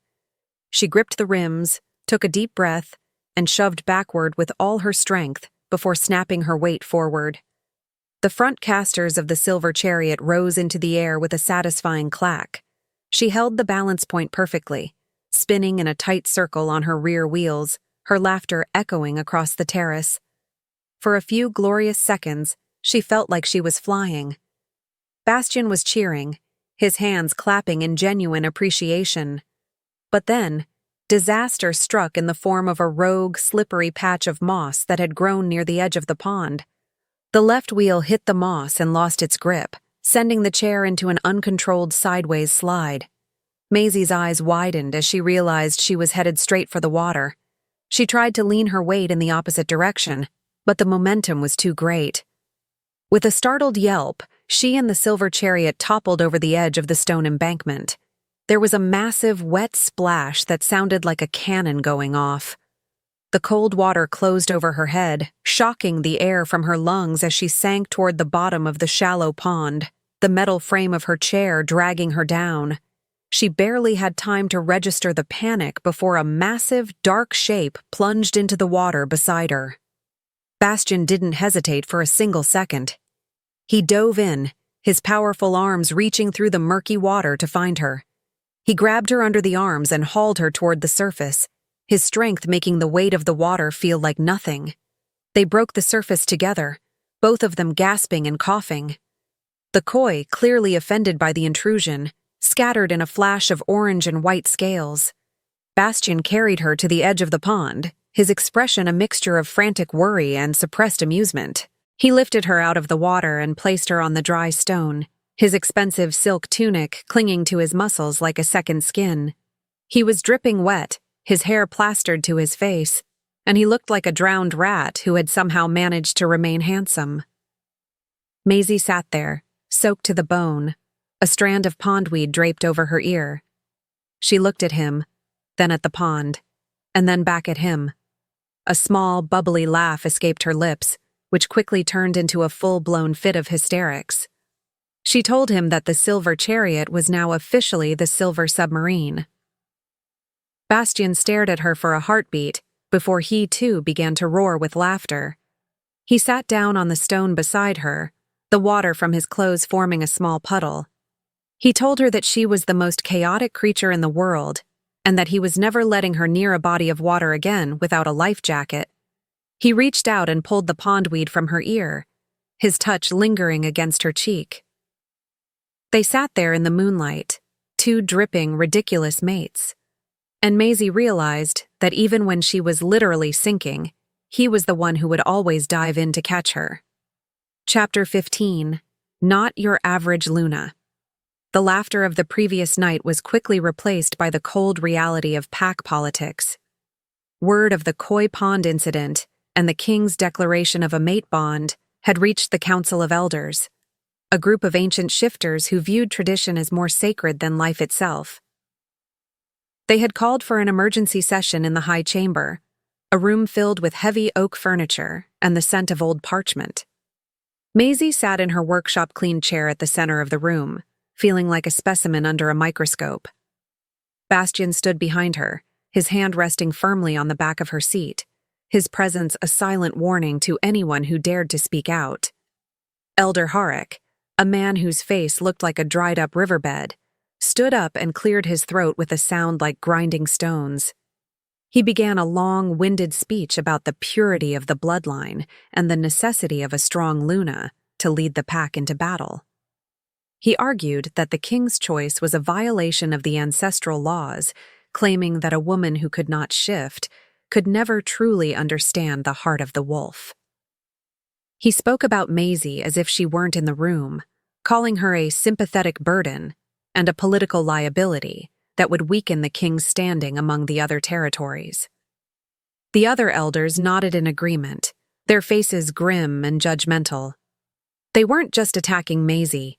They were trying to invalidate the mate bond itself, claiming that Bastian's judgment had been clouded by a passing fancy or a temporary insanity.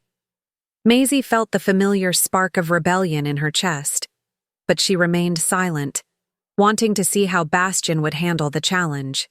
She knew that if she spoke up too soon, it would only prove their point about her being difficult. She watched Bastian's jaw tighten, the only outward sign of the fury that was brewing beneath his royal composure. Bastian stepped forward, the floorboards groaning under his weight. He didn't yell, and he didn't growl. Instead, he spoke with a voice that was so calm, it was chilling. He asked Elder Herrick if he remembered the rogue attack on the Western Nursery 12 years ago. The room went silent. Bastian recounted the story of the young girl who had stayed behind, the one who had used her body as a shield to protect the pack's future. He pointed out that while the strong warriors had been busy retreating to the forest, this broken girl had stood her ground. He told the council that if they wanted to talk about the heart of the wolf, they should start by looking at the only person in the room who had actually sacrificed everything for the pack. He declared that the mate bond was not a suggestion from the ancestors, but a command, and that he would not have his choice questioned by men who had spent the last decade hiding behind their desks. He told them that Maisie was not their average Luna, because she was better than any leader they had ever seen. He promised that if any of them continued to disrespect his mate, he would consider it an act of treason against the crown. The air in the chamber felt electric, the power of his alpha command forcing the elders to lower their heads in reluctant submission. Maisie looked up at Bastian, her heart swelling with a pride she hadn't expected to feel. He wasn't just defending her because they were mates. He was defending her because he truly believed in her. He saw the strength that she had tried to hide behind sarcasm and wheels, and he was making the rest of the world see it too.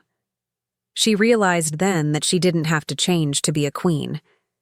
She just had to be the person who was brave enough to stand, or sit, against the tide. She reached back and squeezed his hand, a silent thank you that he acknowledged with a gentle pressure on her shoulder. The Council of Elders eventually dismissed the session, their faces sour as they retreated into the shadows. They hadn't been convinced, but they had been silenced, which was enough for now. As Maisie and Bastian left the chamber, she told him that he was a very dramatic man and that his speech was a bit much. Bastian laughed, the tension leaving his shoulders. He told her that he was just getting started, and that the Alpha Games would be the final proof the pack needed. He looked down at her with a wink and told her that she had a kingdom to run, and she'd better not be late for the opening ceremony. Chapter 16. The Secret Workshop. The rhythmic clanging of a hammer against glowing steel echoed through the damp corridors of the lower levels, a sound that usually belonged to the master blacksmith at the break of dawn. Maisie found herself drawn toward the heat of the royal forge, her curiosity piqued by the fact that the primary forge was supposed to be closed for the festival preparations. She maneuvered the silver chariot over the uneven stone floor, her silent wheels, thanks to Bastian's high-grade lubricant, allowing her to approach without announcing her presence. The air grew thick with the scent of charcoal and burnt ozone, a sharp contrast to the floral perfumes that had choked the ballroom only hours before. She rounded the final pillar and came to a sudden halt, her eyes widening at the sight before her. It wasn't the burly master blacksmith standing over the anvil. It was the Alpha King himself. Bastian had discarded his royal tunic, his broad shoulders and muscular back glistening with sweat under the orange glow of the furnace. He was working with a focus that bordered on the spiritual, his movements precise and powerful as he shaped a piece of lightweight, shimmering metal. He looked less like a king and more like a force of nature, a man who was as comfortable creating as he was commanding.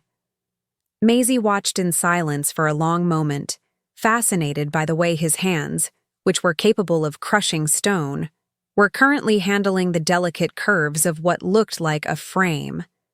She cleared her throat, the sound small against the roar of the fire. She asked him if he had finally lost his mind, or if the royal treasury had run so dry that the king had to take up a side hustle in metallurgy. Bastian didn't startle. He simply finished his strike before setting the hammer aside and turning toward her. A slow, smoldering grin spread across his face, his eyes reflecting the dancing flames of the forge. He wiped his hands on a dark rag and walked toward her, the heat radiating off his skin in waves. He told her that he had found the designs for her chair to be woefully inefficient for the kind of speeds she liked to reach. He gestured toward the workbench, where a set of titanium spokes and a reinforced chassis lay in various stages of assembly. He explained that he had spent his youth learning the craft from the mountain elders, and that he wanted to ensure her next chariot was worthy of the woman who intended to outrun him. The sheer sincerity in his voice made the air in the room feel even hotter. Maisie felt a strange fluttering in her chest that had nothing to do with the temperature.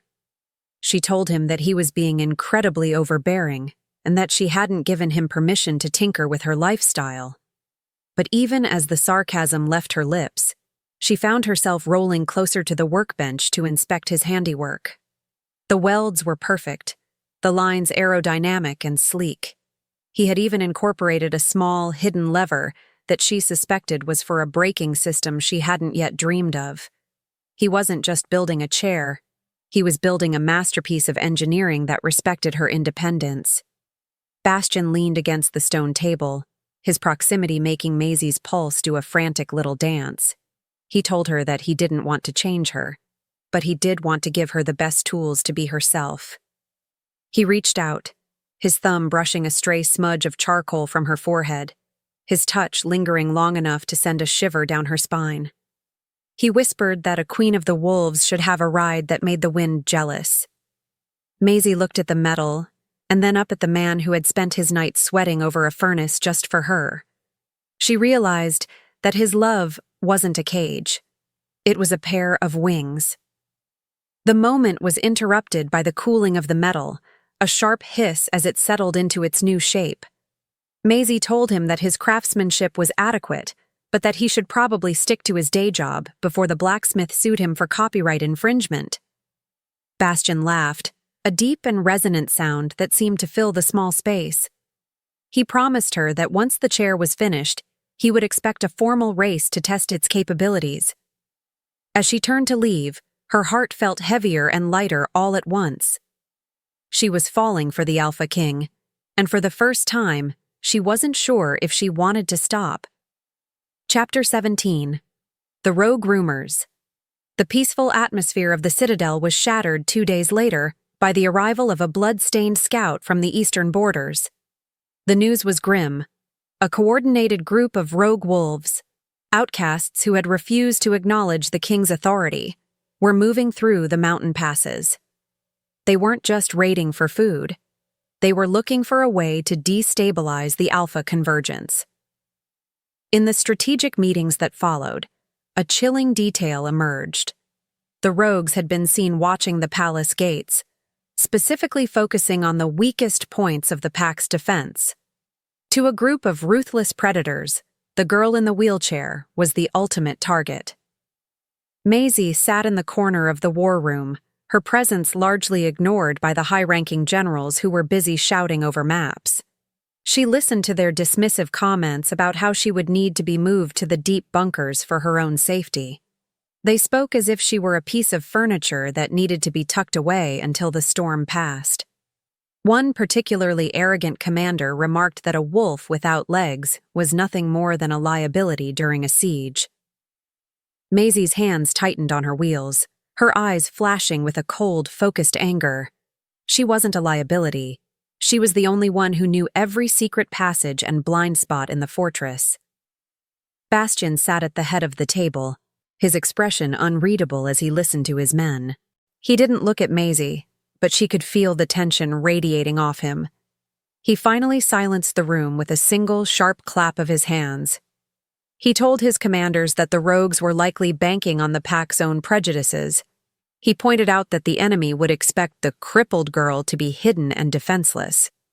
A dark, calculating smile touched his lips as he suggested that perhaps they should give the rogues exactly what they wanted, a target that wasn't nearly as helpless as she appeared. After the meeting adjourned, Bastian caught up with Maisie in the hallway. He told her that he knew she wouldn't stay in the bunkers even if he chained her there, He asked her if she was willing to play the part of the bait, to lure the rogue scouts into a trap within the palace walls. Maisie gave him a sharp, toothy grin and told him that she had been playing the part of the helpless victim for 12 years and was getting quite bored with the role. She suggested that they use the service corridors, places where the larger, bulkier wolves would find it difficult to maneuver, but where the silver chariot could move like a lightning bolt. The plan was dangerous, and the risk of the rogues catching her was real, but Maisie felt a surge of adrenaline at the thought of finally fighting back. She spent the afternoon coordinating with Pip, setting up accidents in the narrowest hallways.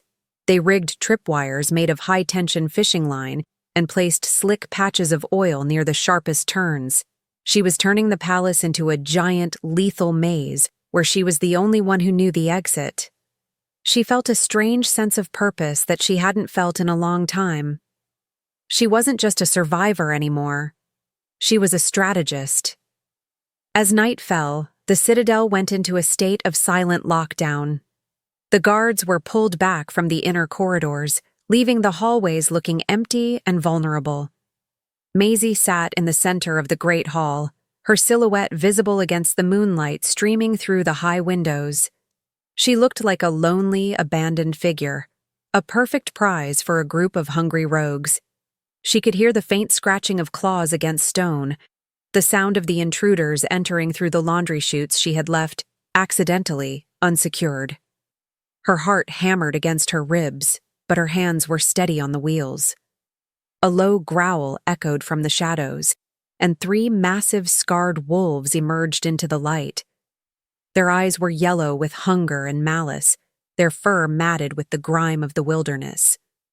They looked at Maisie and saw an easy kill, a way to hurt the king and prove their dominance. Maisie didn't scream, and she didn't beg. She simply popped a small wheelie, gave them a cheeky wink, and told them that they were trespassing in a no-entry zone. She spun the silver chariot around and took off at a speed that made the rogues blink in surprise. The chase was on, but the predators had no idea they were the ones being hunted. Chapter 18. The high-speed heist. The rogues scrambled after her, their heavy paws sliding on the polished marble as they tried to match her sudden burst of speed. Maisie didn't head for the open courtyards. She veered sharply into the servant tunnels, a network of narrow, low-ceilinged passages that felt like a cage to the massive wolves. She moved with the grace of a dancer, her hands a blur as she navigated the tight corners. The first rogue tried to lung at her, but she performed a sharp J-turn that sent him crashing into a stone pillar. She laughed over her shoulder, telling him that he should have taken a navigation course before trying to follow a professional. The second rogue was smarter, staying low to the ground and trying to cut her off at a junction. Maisie saw him coming and reached for a small cord she had hidden under her seat. As she passed the junction, she yanked the cord, releasing a stack of heavy iron frying pans she had precariously balanced on a shelf above. The resulting clatter was deafening, and the wolf was buried under a pile of kitchenware that left him dazed and howling in confusion. Maisie didn't slow down, her wheels spinning faster as she headed toward the steep ramp that led to the laundry facilities. She could hear the third rogue, the leader, close behind her. He was faster and more determined than the others, his breath hot against the back of her chair. Maisie knew she couldn't outrun him forever on a straight path. She headed for the silver slide, the long, smooth wooden ramp she had used during her escape from the king. She shoved herself forward, the wind whistling past her ears as she gained momentum. The rogue leaped after her, his claws extended, but he didn't account for the slick patch of industrial soap Maisie had smeared across the middle of the ramp. The wolf hit the soap and lost all traction, his legs splaying out in 4 different directions as he became a furry projectile. He bypassed Maisie entirely, sliding past her with a look of pure terror, before crashing into a massive pile of wet linens at the bottom. Maisie used her brakes to slow her descent, coming to a controlled stop just a few feet away from the struggling wolf. She looked at him, entangled in a dozen bedsheets and smelling of lavender, and told him that he looked much better in floral prints.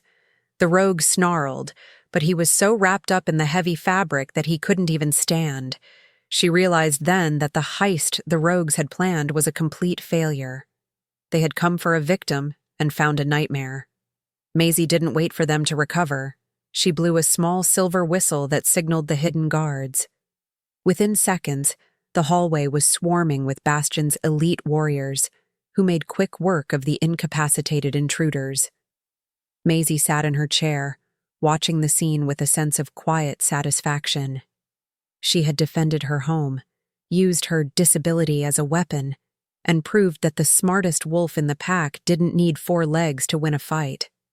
As the guards hauled the rogues away, Bastian emerged from the shadows at the top of the ramp. He looked down at the chaos, his eyes moving from the pile of frying pans to the laundry-wrapped leader, and finally, to Maisie. He walked down the ramp, his footsteps slow and deliberate. When he reached her, he didn't say a word. He simply reached out and pulled her into a fierce, bone-crushing hug. He smelled of rain and relief, his heart beating a frantic rhythm against her cheek. He told her that he had never been so terrified and so incredibly proud in his entire life. Maisie leaned into his warmth, the adrenaline finally starting to fade and leaving her limbs feeling like lead. She told him that he was getting her hair messy and that he owed her a very large plate of lemon tarts for her service to the crown. Bastian laughed, his grip tightening for a moment before he pulled back to look at her. He told her that he would give her the entire bakery if she wanted it. But as they stood there in the quiet of the laundry room, Maisie noticed a sharp, metallic snap. She looked down and saw that one of the spokes on her wheel had finally buckled under the pressure of the chase. Chapter 19. The King's Fury.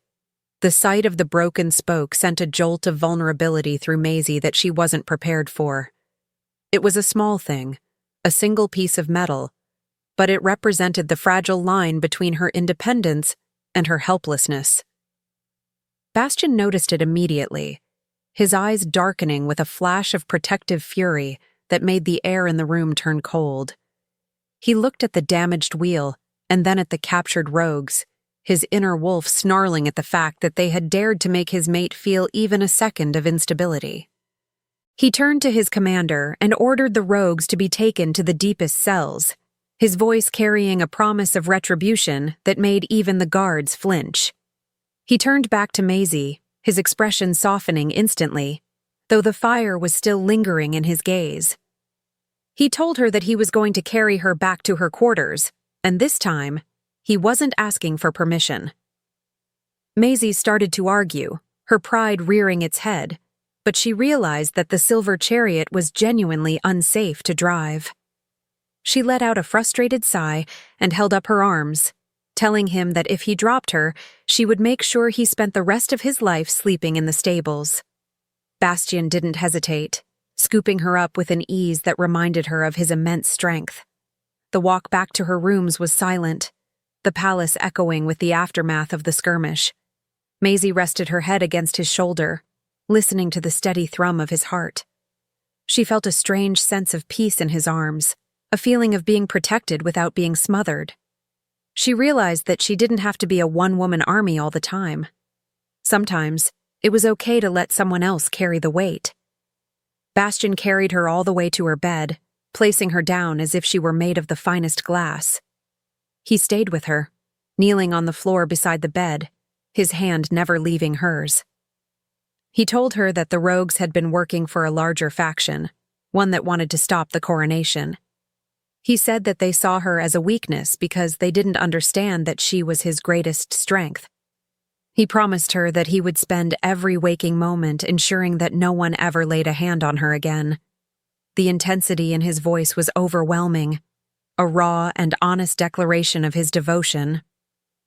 Maisie felt a tear prick at her eye, a rare display of emotion that she quickly tried to blink away. She told him that he was being overly dramatic again and that she just needed a nap. Bastian didn't leave. He waited until she fell into a restless sleep, his presence a silent sentinel in the dark room. He spent the night thinking about the upcoming coronation and the dangers that still lurked in the shadows. He knew that the pack elders were still plotting, and that the rogues were just the beginning. He realized that to truly protect Maisie, he couldn't just build her a better chair or hide her in a bunker. He had to change the world they lived in. He had to make sure that the Black Ridge Pack became a place where a girl in a wheelchair was seen as a queen, not a victim. When Maisie woke up the next morning, she found a new chair sitting by her bed. It wasn't the titanium one Bastian had been working on. It was her old silver chariot, but every single part had been replaced with high-grade materials. The broken spoke was gone, replaced by a gleaming piece of reinforced steel. There was a note on the seat that simply said, "The chariot is ready for the final race. I'll be waiting at the finish line." Maisie ran her hand over the smooth metal, feeling the love that had gone into the repairs. She realized that she wasn't just a girl in a chair anymore. She was a woman with a king by her side. She looked out the window at the rising sun, the citadel glowing in the morning light. The Alpha Games were over, but the real challenge was just beginning. She knew that the coronation would be the moment of truth, the day she would have to stand, or sit, before the entire shifter world and claim her place. She felt a surge of determination, her fear replaced by a cold, hard resolve. She wasn't going to let the elders or the rogues take away the life she was starting to build. She gripped the wheels of the restored silver chariot and prepared to face the day, her mind already working on her next move. Chapter 20. The Broken Spoke. The morning of the coronation arrived with a clear blue sky and a sense of heavy anticipation that hung over the citadel like a shroud. The Grand Plaza was filled with thousands of shifters from every corner of the continent, their scents mingling in a chaotic, vibrant soup of excitement and tension. Maisie sat in her room, staring at the royal gown that had been laid out for her. It was a masterpiece of silver silk and deep blue velvet, designed to complement the colors of the king's house. She felt like a stranger in her own skin, the weight of the upcoming ceremony pressing down on her shoulders. She looked at the silver chariot, which was gleaming under the sunlight. Bastian had even added a small royal crest to the backrest, a gesture that made her smile despite her nerves. She knew that the elders would be watching her every move, looking for any sign of weakness or hesitation. She knew that the crowd would be judging her, wondering how a woman who couldn't shift could lead a nation of predators.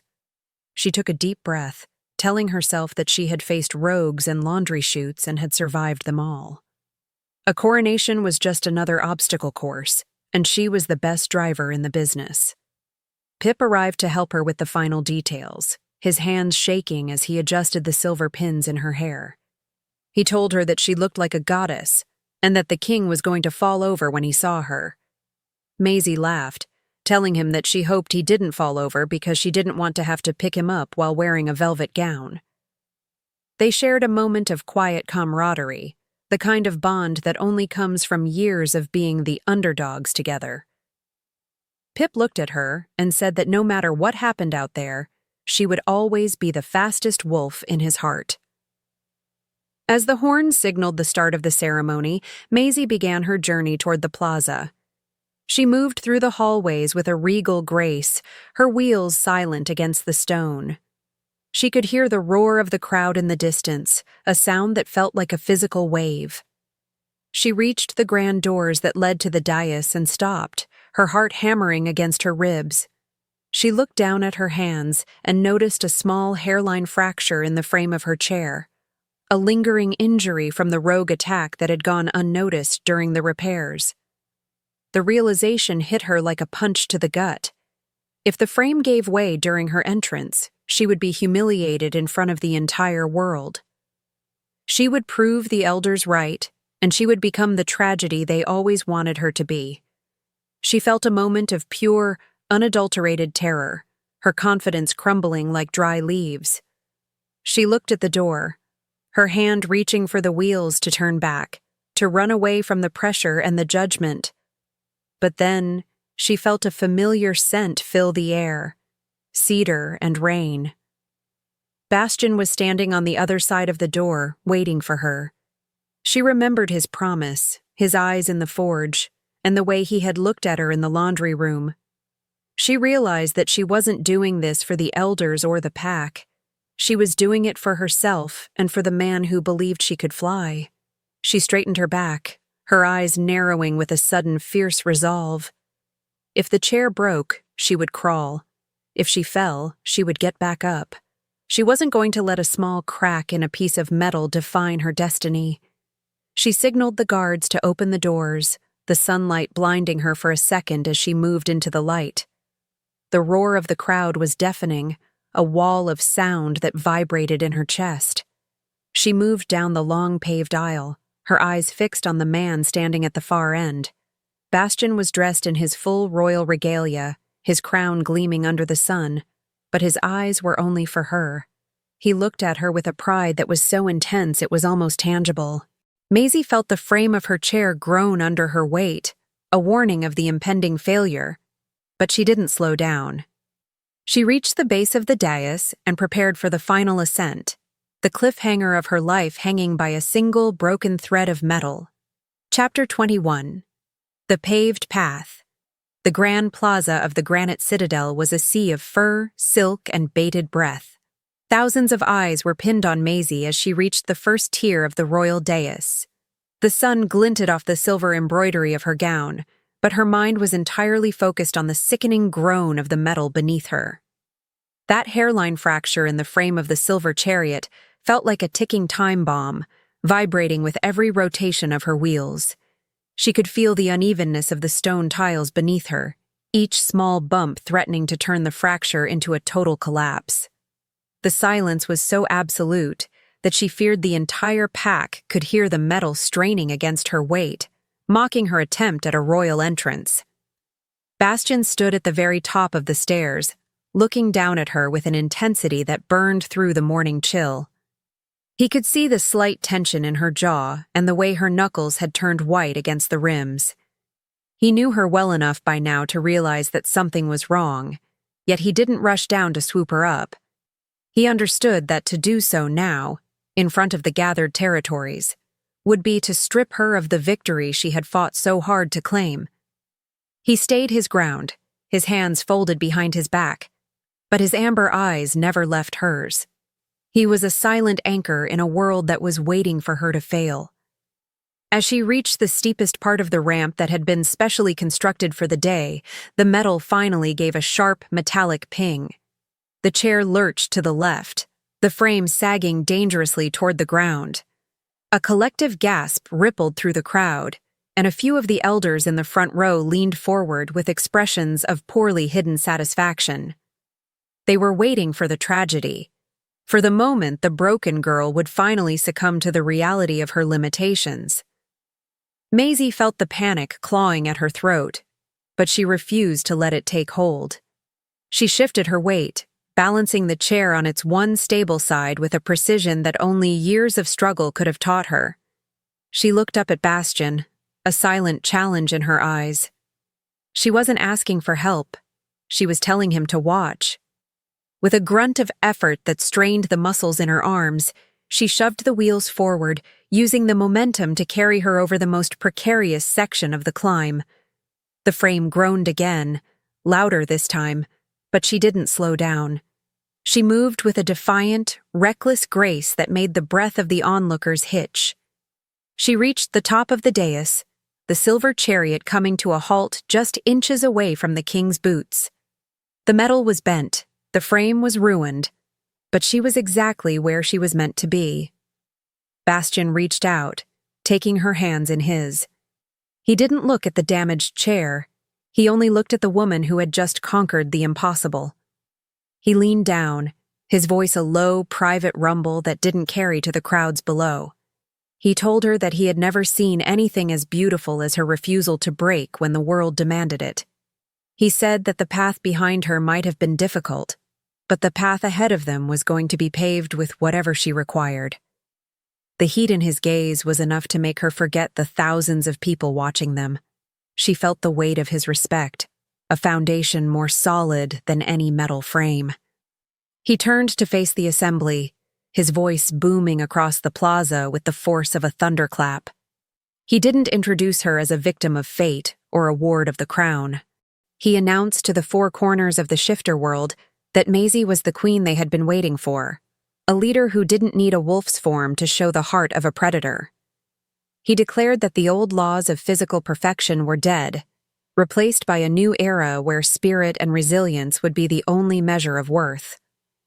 The crowd remained silent for a heartbeat before a roar of approval began to build, starting with the scouts she had befriended and spreading until the very mountains seemed to shake.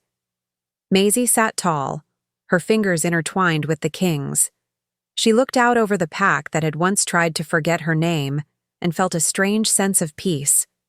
She had reached the finish line of her old life, but as she felt the strength of Bastian's grip, she knew this was just the beginning of a much larger race. The elders were already retreating into the shadows, their power over her broken forever. She gave a small, triumphant smile to the crowd, the sunlight catching the silver crest on her chair. She was no longer a ghost in the machinery. She was the architect of the future, and the world was finally ready to follow her lead. Chapter 22. The Queen's Gambit. The official coronation was not a simple affair of crowns and oaths. In the Black Ridge Pack, it was a ceremony of acceptance, where the new Luna had to stand before the high altar and receive the blessing of the pack's spirit. The Council of Elders sat in a semicircle around the altar, their faces like carved masks of disapproval. Elder Herrick, the most vocal of the detractors, stood up as the final prayers were concluded. He pointed a gnarled finger toward the silver chariot and stated that while the king had made his choice, the traditions of their ancestors demanded a test of strength. He argued that a queen must be able to protect the pack in its darkest hour, and he challenged Maisie to prove she was more than just a clever girl with wheels. Bastian's hand moved toward the hilt of his ceremonial blade, his inner wolf snarling at the blatant insult, but Maisie placed a calming hand on his arm. She wasn't going to let him fight this battle for her. She rolled her chair into the center of the circle, looking at each of the elders with a level of confidence that made them shift uncomfortably in their seats. She told them that they had spent decades confusing physical dominance with true strength. She remarked that a wolf could be strong of limb, but weak of mind, and that the history of their pack was littered with perfect warriors who had failed because they lacked the vision to see beyond the next hunt. She threw down her own challenge, a gamble that made even Bastian blink in surprise. She told the council that she would accept the crown only on one condition: that the Alpha Run, the traditional race through the forest to celebrate a new reign, be opened to everyone in the pack, regardless of their ability to shift. She proposed that if she could reach the ancient standing stones at the center of the woods before the elders' chosen champion, the council would dissolve their right to veto any of her future decrees. It was a bold, dangerous move that put her entire future on the line in a single afternoon. The elders whispered among themselves, their eyes gleaming with the prospect of an easy victory. They believed that on the forest floor, away from the smooth marble of the palace, Maisie would be at a total disadvantage. They accepted the terms, naming the fastest young alpha in the pack as their champion. Bastian looked at Maisie, his expression a mixture of terror and admiration. He asked her if she realized that the forest path was a labyrinth of roots and mud. She gave him a cheeky wink and told him that she had spent the last week working with Pip on a secret project that was going to make the elders regret every word they had spoken. As the pack gathered at the edge of the woods for the start of the race, Maisie revealed her secret weapon. She wasn't using the silver chariot for this journey. Instead, she was seated in the lightweight titanium frame that Bastian had forged in the secret workshop, but with a series of modifications that only Pip could have devised. The wheels were wider, covered in a high-traction rubber that could grip the slipperiest of moss, and the frame had a sophisticated suspension system that allowed her to absorb the shocks of the uneven terrain. She looked like a warrior in a futuristic battle carriage, ready to take on the wilderness itself. The horn sounded, and the alpha champion took off into the trees. a blur of gray fur and raw speed. Maisie didn't try to match his initial burst. She knew the forest better than any of them. She headed for the paved path, the series of old logging roads and smooth stone ridges that she had mapped out during her years of solitude.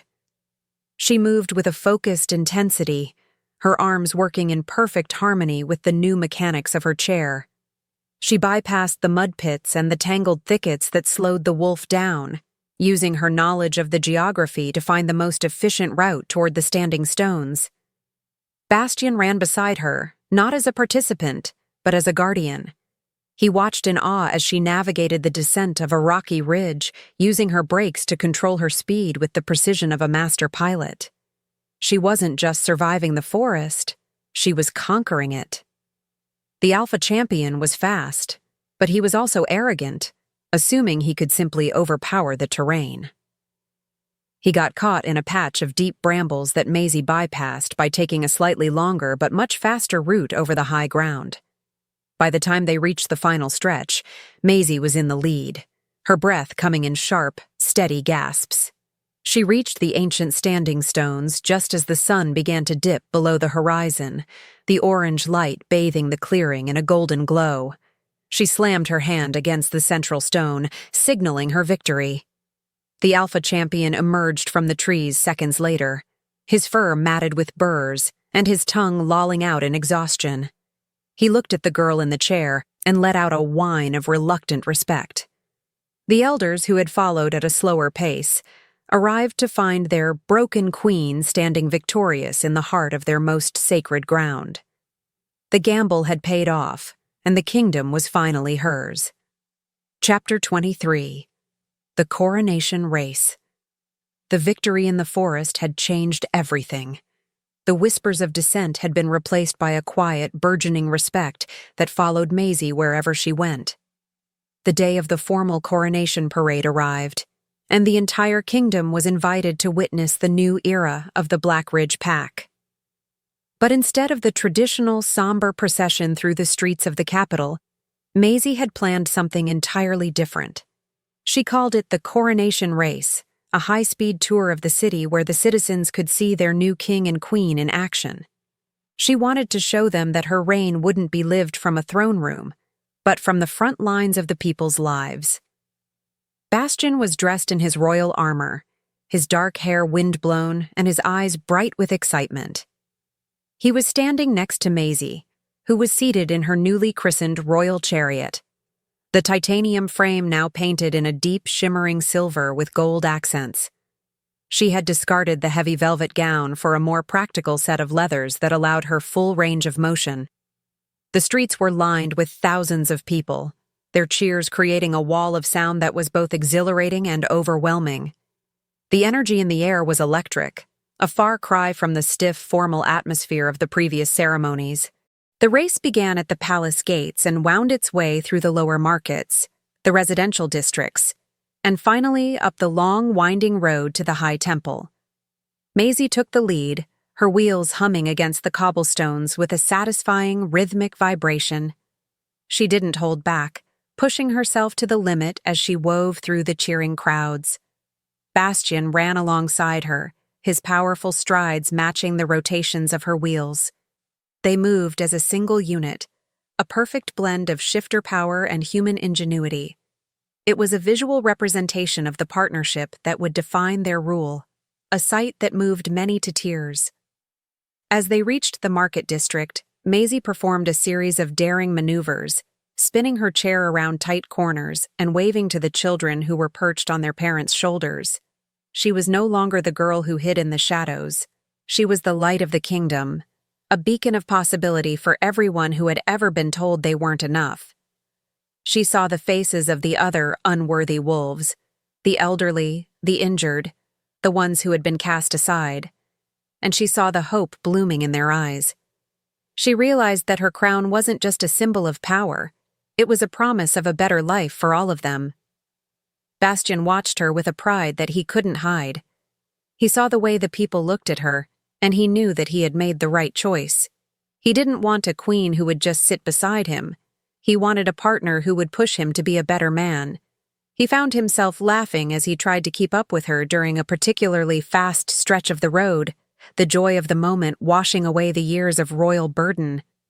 He felt more like a king in this moment, running through the streets with his mate, than he ever had sitting on the throne of granite. The race concluded at the High Temple, where the entire pack was waiting to take their final vows of loyalty.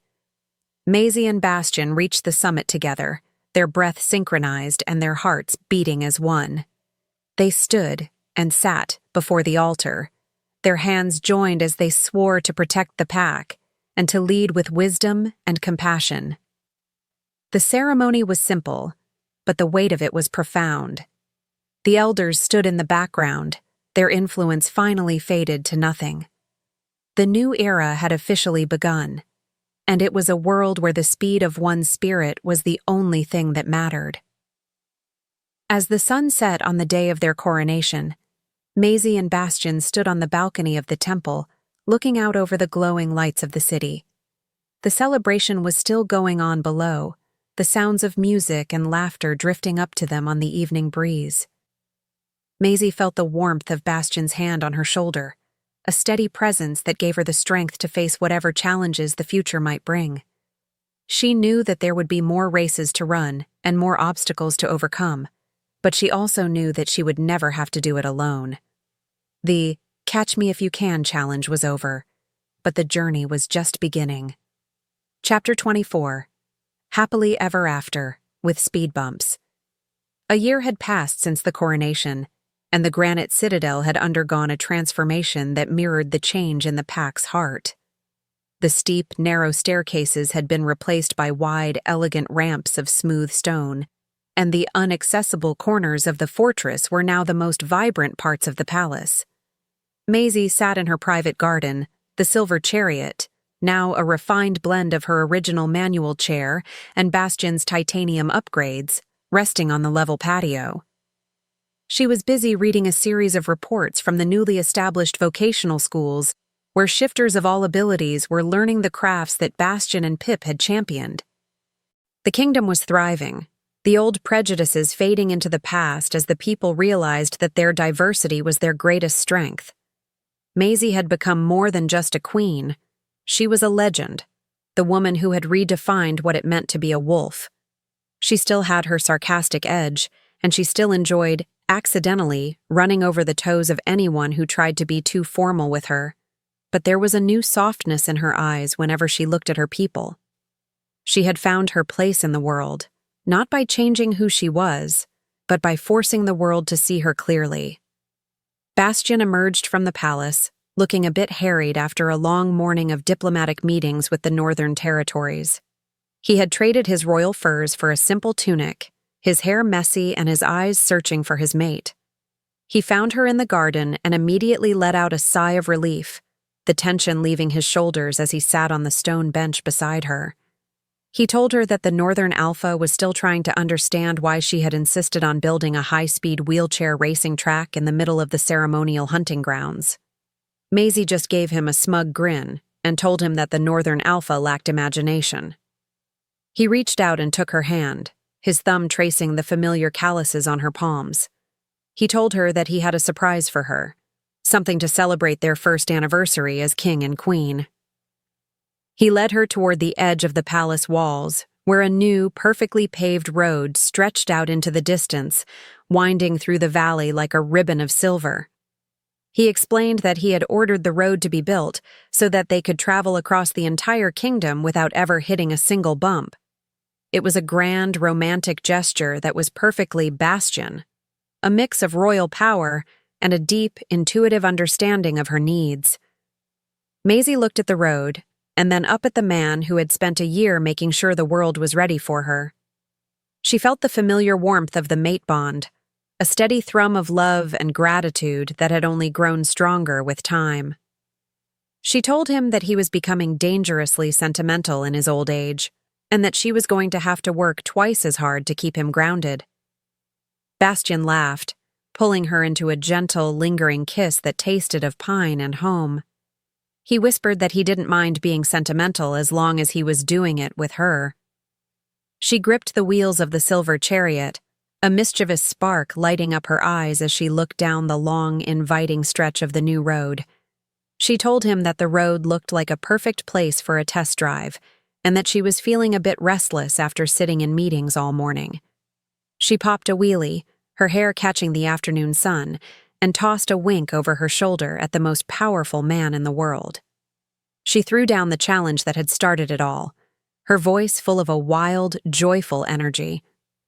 She told him that he was still a bit slow on the uptake, and that he should catch her if he could. Bastian's eyes darkened with a playful, predatory glint, his inner wolf surging to the surface in a burst of pure affection. He took off his coat, rolling up his sleeves as he prepared to run. He didn't move immediately, instead letting her get a healthy head start as she zoomed down the silver road, her laughter echoing back to him like a melody. He stood there for a heartbeat, a man who had everything he ever wanted, and whispered the words into the wind, a promise that would last 1,000 lifetimes. He told the empty air to have her repeat that again, because he was going to make sure that catching her was the best part of every day they spent together.